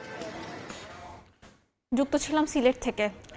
নানা প্রকল্পে আধুনিকায়ন হয়েছে সিলেট নগরীর, তবে বদলায়নি ট্রাফিক ব্যবস্থা। মহানগরের কোথাও নেই সিগন্যাল লাইটও। তাই আধুনিক যুগেও হাতের ইশারায় যানজট নিরসনের চেষ্টায় ট্রাফিক পুলিশ সদস্যরা বলছেন, সংশ্লিষ্টরা চাইলে সমস্যার অনেকাংশে সমাধান সম্ভব। তবে সিটি প্রশাসকের দাবি শিগগিরই নেওয়া হচ্ছে প্রকল্প। আমিনুল ইসলামের রিপোর্ট, ছবি তুলেছেন নৌশাদ আহমদ চৌধুরী। 1878 সালে ব্রিটিশ আমলে প্রতিষ্ঠিত হয় সিলেট পৌরসভা, আর 2001 সালের 9 এপ্রিল উন্নীত হয় সিটি কর্পোরেশনে। 42টি ওয়ার্ড নিয়ে গঠিত সিটিতে সড়কে একসঙ্গে চলে রিক্সা, ভ্যান, সিএনজি, থ্রি হুইলার ও ব্যক্তিগত নানা ধরনের গাড়ি, বাস সহ অন্যান্য গণপরিবহন। অপ্রশস্ত সড়কে তাই যানজট যেন নিয়মিত ঘটনা। নগরীর যানজট ভোগান্তি নিরসনে একমাত্র ভরসা ট্রাফিক পুলিশ সদস্যদের হাত ও বাঁশের লাঠির ইশারা। এত বছরেও সিলেট মহানগরীতে আলোর মুখ দেখেনি ডিজিটাল ট্রাফিক সিগন্যাল ব্যবস্থা। তাই তীব্র রোদ বা বৃষ্টিতেও সড়ক ছেড়ে যাওয়ার উপায় নেই ট্রাফিক সদস্যদের। এমনকি এসব মোড়ে তাদের বসার মতো কোনো পুলিশ বক্স নেই। এখন হাত তুললে গাড়ি যাবে, হাত নামালে গাড়ি যাবে না। সিটি কর্পোরেশনের অন্যতম একটা বিষয় হচ্ছে ট্রাফিক সিগন্যাল। এই যদি স্ট্যান্ডার্ড না থাকে তাহলে এটা সিটি কর্পোরেশনের জন্য একটা মানানসই নয়। 1996 সালে ট্রাফিক নিয়ন্ত্রণের জন্য নগরীর গুরুত্বপূর্ণ 6টি পয়েন্টে 30 লাখ টাকা ব্যয়ে সিগন্যাল লাইট স্থাপন করা হয়, কিন্তু পরে তা বাস্তবায়ন করা যায়নি। ডিজিটাল সিগন্যাল হতো তাহলে দেখা যাচ্ছে আমরা ঝড়, বৃষ্টি এবং তীব্র রৌদ্রের মধ্যে দাঁড়াইও হাত দিয়ে সিগন্যাল দিতে হচ্ছে। সেক্ষেত্রে অনেকটা আমাদের কষ্ট লাঘব হতো। ট্রাফিক বিভাগ বলছে, মহানগরের যানজট নিরসনে চাওয়া হয়েছে নগর ভবনের সহযোগিতা। আমার মনে হয় সিলেট নগরীকে একটু সুন্দর নগরী এবং ট্রাফিক ব্যবস্থা উন্নত করার জন্য অচিরেই এই বিষয়গুলো সংযোজন করা হবে। তবে সিটি প্রশাসকের দাবি, ডিজিটাল ট্রাফিক সিগন্যালের জন্য শিগগিরই নেওয়া হবে প্রকল্প। এগুলো ম্যানুয়ালি বেশ মানুষ সমস্যার সংকুলন হয় আর কি। আশা রাখি আমরা অচিরেই এই প্রকল্পগুলো হাত দিব। সিটি কর্পোরেশনের তথ্য মতে চলতি বছর প্রায় 4,635 কোটি টাকা ব্যয়ে সিলেট মহানগরে বাস্তবায়ন করা হচ্ছে স্মার্ট সিটি প্রকল্প, যার মাধ্যমে সৌন্দর্য বর্ধন ও বন্যা প্রতিরোধী অবকাঠামো সহ আধুনিক সব সুযোগ সুবিধার পরিকল্পনা থাকলেও এবারও অদৃশ্য কারণে তালিকায় রাখা হয়নি নগরীর ডিজিটাল ট্রাফিক সিগন্যাল ব্যবস্থা। আমিনুল ইসলাম, সময় সংবাদ, সিলেট। জায়গার অভাবে মৌলভীবাজার কমলগঞ্জ পৌরসভায় গড়ে ওঠেনি বর্জ্য শোধনাগার। এতে পরিবেশ সুরক্ষা, জনস্বাস্থ্য উন্নয়ন ও আধুনিক স্যানিটেশন ব্যবস্থার সুফল থেকে বঞ্চিত পৌরবাসী। তবে জমি পাওয়া গেলেই নির্মাণের পরিকল্পনার কথা জানান পৌর প্রশাসক। শাহ অলিদুর রহমানের পাঠানো তথ্য ও মোহাম্মদ ইয়ারুপ আহমদের ছবিতে রিপোর্ট। পৌরসভার ময়লা আবর্জনায় দূষিত হচ্ছে পরিবেশ, বাড়ছে রোগবালাই সহ মারাত্মক স্বাস্থ্য ঝুঁকি। পর্যটন সমৃদ্ধ মৌলভীবাজারের কমলগঞ্জ পৌরসভার প্রতিষ্ঠার 27 বছরেও আশানুরূপ সেবা বঞ্চিত পৌরবাসী। প্রায় 35 কোটি টাকা ব্যয়ে অন্যান্য প্রকল্প নির্মাণ করা হলেও পরিবেশ সুরক্ষায় বর্জ্য শোধনাগার এখনও স্থাপন করা হয়নি। পৌরসভার বিভিন্ন স্থানে যত্রতত্র ময়লা আবর্জনা ফেলার কারণে পরিবেশ দূষণের পাশাপাশি জনস্বাস্থ্যের জন্য মারাত্মক ঝুঁকির সৃষ্টি হয়েছে। তাই দ্রুত বর্জ্য শোধনাগার নির্মাণের দাবি পৌরবাসীর। গাড়িতে ময়লা বরিয়া নিয়ে তারা অন্যান্য ফালানির ব্যবস্থা তারা করবা। আজ পর্যন্ত তো আমরা এটা কোনো ব্যবস্থা আমরা পাইলাম না। বর্জ্য শোধনাগার হওয়ার কথা ছিল, সেটা দীর্ঘদিনই হচ্ছে না। জায়গা সংকলনের অভাবে জায়গা পাওয়া যাচ্ছে না। পৌর প্রশাসকের কাছে আবেদন করব দ্রুত গতিতে যাতে ময়লা শোধনাগার প্রকল্পটি বাস্তবায়ন করা হয়। পর্যাপ্ত জায়গা সংকটের কারণে বর্জ্য শোধনাগার নির্মাণ সম্ভব হয়নি দাবি পৌর প্রকৌশলীর। আর জমি পাওয়া গেলে বর্জ্য শোধনাগার নির্মাণের কাজ দ্রুত সম্পূর্ণ হবে জানায় পৌর প্রশাসক। 30 থেকে 100 শতক জায়গা দরকার ছিল। এটা তো আমরা যেহেতু ডোনেট পাই নাই, টেন্ডার হয়েছিল, কিন্তু জায়গার সন্ধান না পাওয়াতে বর্জ্য শোধনাগারটা এই আমাদের প্রকল্প থেকে বাদ গেছে। চাহিদা চেয়েছে, জমি আমরা সন্ধান করতেছি। একটা খাস জমি যদি আমরা পাই পৌরসভার নিকটবর্তী কোনো স্থানে, আমরা সেটাকে ব্যবহার করব, অথবা আমরা একটা জমি যদি অধিগ্রহণের প্রয়োজন হয় আমরা সেভাবে চিঠি প্রস্তুত করে মিনিস্ট্রিকে জানাবো। 1999 সালে প্রতিষ্ঠিত কমলগঞ্জ পৌরসভায় 9টি ওয়ার্ডের লোকসংখ্যা প্রায় 20,000। সময় সংবাদ, মৌলভীবাজার। ব্রাহ্মণবাড়িয়ায় শেষ হলো কবি আল মাহমুদের 3 দিনব্যাপী বার্ষিক স্মরণ উৎসব। জেলা প্রশাসন ও কবি আল মাহমুদ গবেষণা কেন্দ্র স্মৃতি পরিষদের আয়োজনে শহরের নিয়াজ মোহাম্মদ উচ্চ বিদ্যালয় মাঠে এই উৎসব অনুষ্ঠিত হয়। অনুষ্ঠানে বাংলা সাহিত্যে বিশেষ অবদানে দৈনিক যুগান্তরের সম্পাদক কবি আব্দুল হাই শিকদারকে সোনালী কাবিন পদক প্রদান করা হয়। যুক্তরাষ্ট্র চুক্তি ভঙ্গ করলে সমঝোতা মানবে না ইরানও। জাতিসংঘে নিযুক্ত দেশটির রাষ্ট্রদূত জানান, ওয়াশিংটন চুক্তির সব ধাপ বিশ্বস্ততার সঙ্গে পালন করলে কেবল শান্তি বজায় রাখা সম্ভব। অন্যদিকে হরমুজে নিরাপদ নৌ চলাচল নিশ্চিতে তেহরানের কাছ থেকে প্রকাশ্যে প্রতিশ্রুতি চান ট্রাম্প। প্রণালীতে বাণিজ্যিক জাহাজ চলাচলে উপযুক্ত প্রক্রিয়া নিয়ে বৈঠক করেছেন ইরান ও ওমান পররাষ্ট্রমন্ত্রী। এর মধ্যেই আবারও হরমুজ প্রণালী সাময়িকভাবে বন্ধ ঘোষণা করেছে IRGC। বিশ্বের জ্বালানি সরবরাহের অন্যতম গুরুত্বপূর্ণ নৌপথ হরমুজ প্রণালীতে আবারও ক্ষেপণাস্ত্রের আতঙ্ক আর কূটনৈতিক টানাপোড়েন। বাণিজ্যিক জাহাজে হামলার পর পরিস্থিতি এমন পর্যায়ে পৌঁছেছে, যুক্তরাষ্ট্র এখন প্রকাশ্যে ইরানের কাছে নিশ্চয়তা চাইছে যে আর কোনো জাহাজে গুলি চালানো হবে না। মার্কিন কর্মকর্তারা বলছেন, আঞ্চলিক মধ্যস্থতাকারীদের মাধ্যমে তেহরানের কাছে এই বার্তা পৌঁছে দেওয়া হয়েছে। তাদের দাবি, সাম্প্রতিক সময়ে জাহাজে গুলি চালানোর ঘটনা ভুল ছিল বলে স্বীকার করেছে ইরান। এটি দেশটির কট্টরপন্থী অংশের কর্মকাণ্ড বলেও জানায় তারা। পাকিস্তানের মধ্যস্থতায় হওয়া সমঝোতা যুক্তরাষ্ট্র লঙ্ঘন করলে ইরানও চুক্তির বাধ্যবাধকতা মানবে না। জাতিসংঘে ইরানের রাষ্ট্রদূত আমির সাইদ ইরাবানি অভিযোগ করেছেন, যুক্তরাষ্ট্র ইরানের সার্বভৌমত্ব ও ভৌগোলিক অখণ্ডতার বিরুদ্ধে বড় ধরনের সামরিক হামলা চালিয়ে নিজেদের প্রতিশ্রুতি ভঙ্গ করেছে। ওয়াশিংটন চুক্তি মেনে চললে ইরানও প্রতিশ্রুতিবদ্ধ থাকবে বলে জানান তিনি। এমন পরিস্থিতিতে ওমানের রাজধানী মাস্কাটে বৈঠক করেছেন ইরান ও ওমানের পররাষ্ট্রমন্ত্রী। বৈঠকে হরমুজ প্রণালীতে বাণিজ্যিক জাহাজের নিরাপদ চলাচল নিশ্চিত করার উপযুক্ত প্রক্রিয়া নিয়ে আলোচনা করেন তারা। ওমানের রাষ্ট্রীয় বার্তা সংস্থা জানিয়েছে, আন্তর্জাতিক আইনের আওতায় হরমুজ প্রণালীতে নৌ চলাচলের বিষয়ে সমঝোতায় পৌঁছাতে রাজনৈতিক ও কারিগরি পর্যায়ে আলোচনা অব্যাহত রাখতে সম্মত হয়েছে দুই দেশ।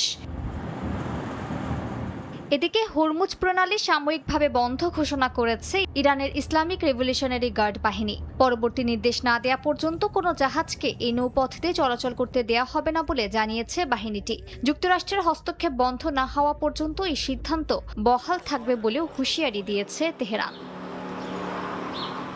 মালিহা সুহরওয়ার্দী। রূপকথা লিখতে পারলেন না আর্লিং হ্যালান্ড। ভাইকিংস রো বন্ধ করে ইংলিশদের সেমি টিকিট পাইয়ে দিলেন জুড বেলিংহাম। অতিরিক্ত সময়ে গড় ম্যাচটিতে 2-1 গোলে জিতল ইংল্যান্ড। জোড়া গোল করে ম্যাচের নায়ক বেলিংহাম। যুক্তরাষ্ট্র থেকে বিস্তারিত জানাচ্ছেন সাদিদ মুস্তাহিদ।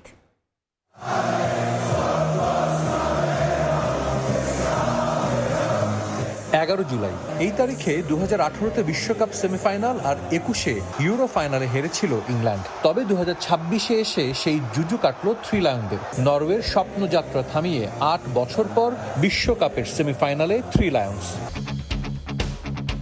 ব্রাজিলকে হারিয়ে উঠতে থাকা নরওয়ে দেখছিল প্রথমবারের মতো সেমিফাইনালে খেলার স্বপ্ন।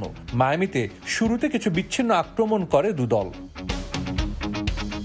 ইংল্যান্ড সুযোগ কাজে লাগাতে না পারলেও নরওয়ে ভুল করেনি। 36 মিনিটে হ্যারি কেনের কাছ থেকে বল কেড়ে পাল্টা আক্রমণে যায় নরওয়ে। দৃষ্টিনন্দন গোলে নরওয়েকে এগিয়ে নেন আন্দ্রেস শেলদেরুপ। যদিও এই গোল নিয়ে হতে পারে বিতর্ক। গোলের বিল্ড আপে হ্যারি কেনকে ফাউল করলেও সেটা এড়িয়ে যান রেফারি। পিছিয়ে গিয়েও দমে যায়নি ইংল্যান্ড। সমতা আনতেও নেয়নি বেশি সময়। প্রথমার্ধের যোগ করা সময়ের 2য় মিনিটে বেলিংহ্যামের গোলে সমতা আনে থ্রি লায়ন্স। বিরতির পর নরওয়ে চাপ সৃষ্টি করে।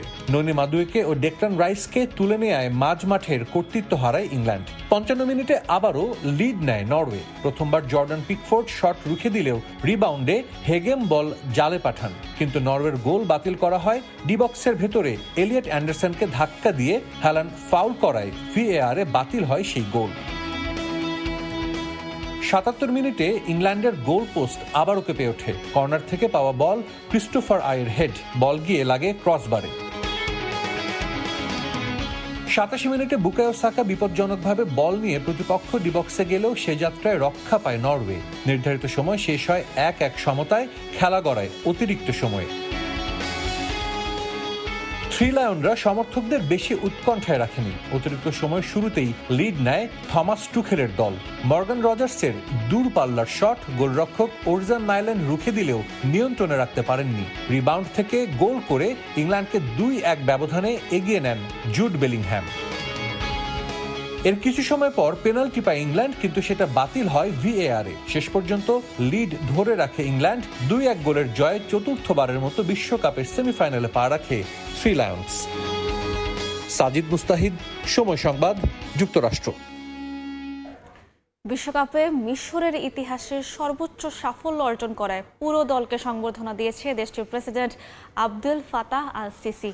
আর্জেন্টিনার কাছে হেরে বিশ্বকাপ থেকে বিদায় নিলেও দলটির পারফরমেন্স মন ছুঁয়ে গেছে ফুটবল ভক্তদের। রাষ্ট্রপ্রধান জানান, খেলোয়াড়রা গর্বিত করেছে পুরো জাতিকে। আর ক্যাপ্টেন সালাহ বলেন, এবারের আসরে পুনর্জন্ম হয়েছে মিশরীয় ফুটবলের। ৬৯ মিনিট ফুটবল জাদুকর মেসি, মার্টিনেজ, আলভারেসের সামনে প্রাচীর হয়ে বিশ্বকে থমকে দেয়া মোস্তফা শোবেইর ফুটবলের দেশ থেকে সোজা প্রেসিডেন্ট প্যালেসে। শুধু গোলরক্ষক নয়, মোহাম্মদ সালাহ, ইয়াসের ইব্রাহিম, মোস্তফা জিকো, কোচ হোসেম হাসান সহ বিশ্বকাপে মিশরের পুরো দলকে রাজকীয় সংবর্ধনা দিতে ডেকে নিয়েছে দেশটির president Abdel Fattah al CC. এমন অসাধারণ সাফল্যের পুরস্কার বকেয়া রাখতে চান না প্রেসিডেন্ট। এবারের বিশ্বকাপটা মিশরের জাদুঘরে সংরক্ষিত হাজার বছরের সংস্কৃতির মতো মিশরীয়দের মনেও অবশ্যই গেঁথে থাকবে বছরকে বছর। স্মরণকালের সেরা পারফরমেন্সের জন্য দলের সবার প্রতি কৃতজ্ঞতা জানিয়েছেন সালাহ নিজেও। আর্জেন্টিনার বিপক্ষে ম্যাচের বিতর্ক নিয়েও বলেন, ভবিষ্যতে এমন ঘটনা ঘটলে ছাড় দেয়া হবে না। টুর্নামেন্টের শুরু থেকেই আমাদের গভীরভাবে সমর্থনের জন্য অধিনায়ক হিসেবে দলের পক্ষ থেকে ধন্যবাদ দিতে চাই প্রেসিডেন্টকে। তার কাছ থেকে পাওয়া এমন সংবর্ধনা খেলোয়াড়দের জন্য অনেক বড় সম্মানের। আমি বলতে চাই, আন্তর্জাতিক ফুটবলে এটা মিশর ফুটবলের পুনর্জন্ম ছিল। ভবিষ্যতে আমাদের অধিকার ম্যাচে ক্ষুণ্ণ হতে দেব না। আমরা আমাদের অর্জনে সন্তুষ্ট। মিশরকে বিশ্বের নতুন পরিচয় এনে দেয়া দলটাকে সামনে পেয়ে আবেগ আপ্লুত হয়ে পড়েন প্রেসিডেন্ট। 92 বছরে বিশ্বকাপে প্রথম ম্যাচ জয়, প্রথমবার নকআউট পর্বে খেলা, আবার সেই প্রথম নকআউট পর্বেই জয়। আর আর্জেন্টিনার বিপক্ষে ম্যাচটা সে যেন কাতার বিশ্বকাপের ফাইনালের থ্রিলারকেও হার মানায়। প্রেসিডেন্ট জানান, বিশ্ব মাতানো মিশরের খেলা উপভোগ করেছে পৃথিবীর সবাই। মিশর যা খেলেছে তা সত্যিই অবিশ্বাস্য। আমরা খেলোয়াড়দের প্রতি কৃতজ্ঞ এবং সবাইকে ধন্যবাদ দিতে চাই। খেলোয়াড়রা আমাদের গর্বিত করেছে, বিশ্ববাসীর সামনে নতুন এক পরিচয় এনে দিয়েছে। আমরা দেশবাসী আনন্দিত এই অর্জনে। সৃষ্টিকর্তার প্রতি কৃতজ্ঞতা জানাই, ওরা নিরাপদে দেশে ফিরেছে। এবারের বিশ্বকাপের বিউটি অফ ফুটবল বলা যেতে পারে মিশরকে। আর্জেন্টিনার বিপক্ষে পুরো দলের অসাধারণ ফুটবল দক্ষতার পর ম্যাচ হেরে গেলেও দলটি জিতেছে কোটি ফুটবল ভক্তের হৃদয়। দেশে ফেরার পর জনগণ যেন এক প্রকার অমোঘ ভালোবাসায় ঘিরে রাখে ফুটবলারদের। ছাদ খোলা বাস থেকে সালাহদের দেখতে রাস্তায় ভিড় করে হাজার হাজার ফুটবল সমর্থকরা। তাদের আশা, আর্জেন্টিনাকে হারাতে না পারার আক্ষেপ ঘোচাবে পরবর্তী বিশ্বকাপে। মিশর ফিরে আসবে আরও দ্বিগুণ শক্তিতে। এবারের বিশ্বকাপে মাঠে এবং মাঠের বাইরে নানা কর্মকাণ্ডে সমান তালে আলোচনায় ছিল মিশর। নাজমুল হাসান পুলক, সময় সংবাদ। বিশ্বকাপ খেলে দেশে ফিরে মৃত্যু, এমনটাই ঘটেছে দক্ষিণ আফ্রিকান মিডফিল্ডার জেইডেন অ্যাডামসের সঙ্গে। কেপটাউনের একটা আবাসিক বাসা থেকে উদ্ধার করা হয়েছে বিশ্বকাপের মাঠ মাতানো 25 বছর বয়সী ফুটবলারের নিথর দেহ। মৃত্যুর কারণ খোলাসা করতে তদন্ত চলছে। আকস্মিক মৃত্যুতে শোকাস্তব্ধ ফুটবল অঙ্গন। এই তো সপ্তাহ দুয়েক আগেও মাতাচ্ছিলেন বিশ্বকাপ। রাউন্ড অফ 32-তে কানাডার কাছে হারলে দলের সঙ্গে দক্ষিণ আফ্রিকা ফিরে যান দলটার মিডফিল্ডার জেইডেন অ্যাডামস। অথচ ভাগ্যের কি নির্মম পরিহাস, বিশ্বকাপের পর্দা নামার আগেই জীবন প্রদীপ নিভে গেল 25 বছর বয়সী ফুটবলারের। কেপটাউনের একটা বাসা থেকে উদ্ধার করা হয়েছে তার নিথর দেহ। দক্ষিণ আফ্রিকার ফুটবল এক উজ্জ্বল প্রতিভাকে হারালো। তার পরিবার, সতীর্থ ও কোটি কোটি সমর্থক যারা তাকে যুব দলের খেলোয়াড় থেকে আন্তর্জাতিক মহাতারকা হতে দেখেছেন, তাদের জন্য আজ শোকের দিন। আজ আমাদের পুরো দেশ শোকাহত। স্থানীয় সময় রোববার সকাল 11টায় পুলিশ উদ্ধার করে তার মরদেহ। কেপটাউনে অবস্থিত একটা আবাসিক বাসায় পাওয়া যায় জেইডেন অ্যাডামসকে। তবে তার মৃত্যুর কারণ নিয়ে ধোঁয়াশা রয়েছে। প্রাথমিকভাবে জানা যায়নি এটা আত্মহত্যা নাকি খুন। জেইডেনের মৃত্যুর কারণ এখনও নিশ্চিত হওয়া যায়নি। গণমাধ্যম আর সাধারণ মানুষকে কোনো ধরনের বিভ্রান্তি না ছড়ানোর অনুরোধ করব। কঠিন সময় তার পরিবারের স্বার্থে আপাতত সবকিছুতে গোপনীয়তা বজায় রাখা হবে। মৃত্যুর কারণ নিশ্চিত হলে আনুষ্ঠানিকভাবে জানিয়ে দেয়া হবে। স্থানীয় আইনশৃঙ্খলা বাহিনী এরই মধ্যেই মৃত্যুর কারণ খুঁজে বের করতে কাজ করছে। তবে জানা গেছে কিছুদিন আগে নিজের দাদির মৃত্যু নিয়ে গভীরভাবে শোকাহত ছিলেন এই ফুটবলার। চেক রিপাবলিকের বিপক্ষে মাঠে নামার আগে মারা যান 72 বছর বয়সী তার দাদি মারিয়ানা অ্যাডামস। মোজাম্বিকের বিপক্ষে 2022 সালে আন্তর্জাতিক অভিষেক ঘটে জেইডেনের। দেশের হয়ে 13 ম্যাচ খেলেছেন এই মিডফিল্ডার। গোল করেছেন 2টি। সে 2টি গোলই আসে দক্ষিণ আফ্রিকার বিশ্বকাপ বাছাই পর্বের ম্যাচে। সাব্বির মিথুন, সময় সংবাদ। 2026 বিশ্বকাপের ফাইনাল ম্যাচের মাঠ চাইলেই বাইরে নিয়ে যেতে পারবেন সমর্থকরা। এবার বিশ্বকাপের ফাইনাল যে মাঠে হবে, বিশ্বকাপের মহাযজ্ঞ শেষে সেই গ্রাউন্ডের ঘাস বিক্রি করতে যাচ্ছে ফিফা। প্রতি পিস ঘাসের দাম নির্ধারণ করেছে বাংলাদেশি মুদ্রায় 55,000 টাকা। তবে $450 দিয়ে কতটুকু ঘাস পাবেন তার সঠিক মাপ জানায়নি ফুটবল নিয়ন্ত্রক সংস্থা। বিশ্বকাপ ফাইনাল মানেই ফুটবল ইতিহাসের নতুন মাইল ফলক। কোটি ফুটবল ভক্তের হৃদয়ে জায়গা করে থাকে ঐতিহাসিক মুহূর্ত। এবার আর ফাইনাল ম্যাচের স্মৃতি নয়, চাইলে ফাইনাল ম্যাচের মাঠের ঘাস নিজের কাছে রাখতে পারবেন সমর্থকরা। 2026 বিশ্বকাপের ফাইনালের পর নিউ জার্সি মেটলাইফ স্টেডিয়ামের ঘাস বিক্রির সিদ্ধান্ত নিয়েছে ফিফা। ফুটবল নিয়ন্ত্রক সংস্থার ওয়েবসাইটে দেওয়া তথ্য অনুযায়ী প্রতি পিস ঘাসের দাম নির্ধারণ হয়েছে $450, যা বাংলাদেশি মুদ্রায় প্রায় 55,000 টাকা। 19 জুলাই ফাইনালের পর ঘাসের টুকরোগুলোকে সতেজ ও সুরক্ষিত রাখতে বিশেষ রেজিন ও স্বচ্ছ আবরণে আটকে দেওয়া হবে। অ্যাক্রিলিকের তৈরি এই বিশেষ আবরণের ওপর খোদাই করা থাকবে 2026 বিশ্বকাপের লোগো, ভেন্যুর নাম, তারিখ ও ফাইনাল ম্যাচের রেজাল্ট। আপনাকে আলাদা করে প্রমাণ করতে হবে না এটি আসল কিনা। তার জন্য ফিফা একটি USB ড্রাইভ দিয়ে দিবে, যেখানে ঘাসটির আসল হওয়ার প্রমাণ সহ অথেন্টিসিটি ফিল্ম থাকবে। প্রায় 55,000 টাকা দিয়ে কেনা ঘাসের টুকরোর আকার 17.5 বাই 17.5 বলা হলেও এটি ইঞ্চি, সেন্টিমিটার নাকি মিলিমিটার তা স্পষ্ট করেনি ফিফা। বিভিন্ন গণমাধ্যম থেকে সঠিক পরিমাপ জানার জন্য ফিফার কাছে মেইল করা হলেও তার উত্তর আসেনি। যেই মাঠের ঘাস বিক্রি করবে ফিফা, সেই মেটলাইফ স্টেডিয়ামের মাঠের মান নিয়েও সমালোচনা কম হয়নি। বিশ্বকাপের গ্রুপ পর্বে ব্রাজিল ও ফ্রান্সের ফুটবলাররা এই মাঠের ঘাসের মান নিয়ে প্রশ্ন তুলেছিলেন। কিলিয়ান এমবাপ্পে, ভিনিসিয়াসদের মতে এই মাঠের ঘাস বেশ শুষ্ক এবং এখানে খেলা কঠিন ছিল খেলোয়াড়দের জন্য। চলমান বিশ্বকাপে এবারই প্রথম স্মারক বিক্রি করছে না ফিফা। এর আগেও গত মে মাসে আয়োজক শহরের জন্য সীমিত সংস্করণে জার্সি বাজারে এনেছিল ফুটবল নিয়ন্ত্রক সংস্থা, যার একটি মূল্য ছিল $375। এছাড়া গত ফিফা ক্লাব বিশ্বকাপের ফাইনালের পর ঘাস বিক্রি করেছিল ফুটবলের নিয়ন্ত্রক সংস্থা। জিহাদ আল হাসান, সময় সংবাদ।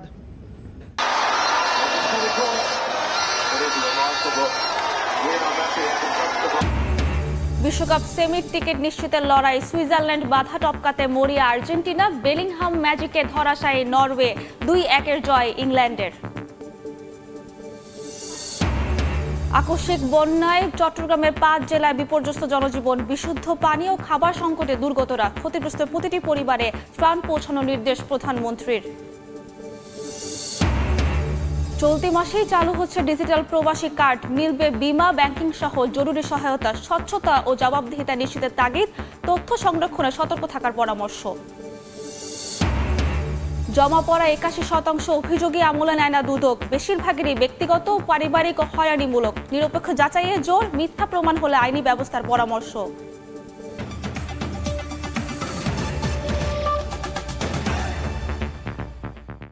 এই ছিল ভোরের সময়। দর্শক, বিশ্বকাপ ফুটবলের মহাযজ্ঞ সরাসরি সম্প্রচার করছে সময় টেলিভিশন। দেখতে চোখ রাখুন সময়ের পর্দায়। এরপর সকালের সময় সঙ্গে থাকবেন ইমদাদুল হক। সাবরিনা, আপনাকে ধন্যবাদ। সকালের সময় নিয়ে আসছি কিছুক্ষণ পর, সঙ্গে থাকুন সময়ের।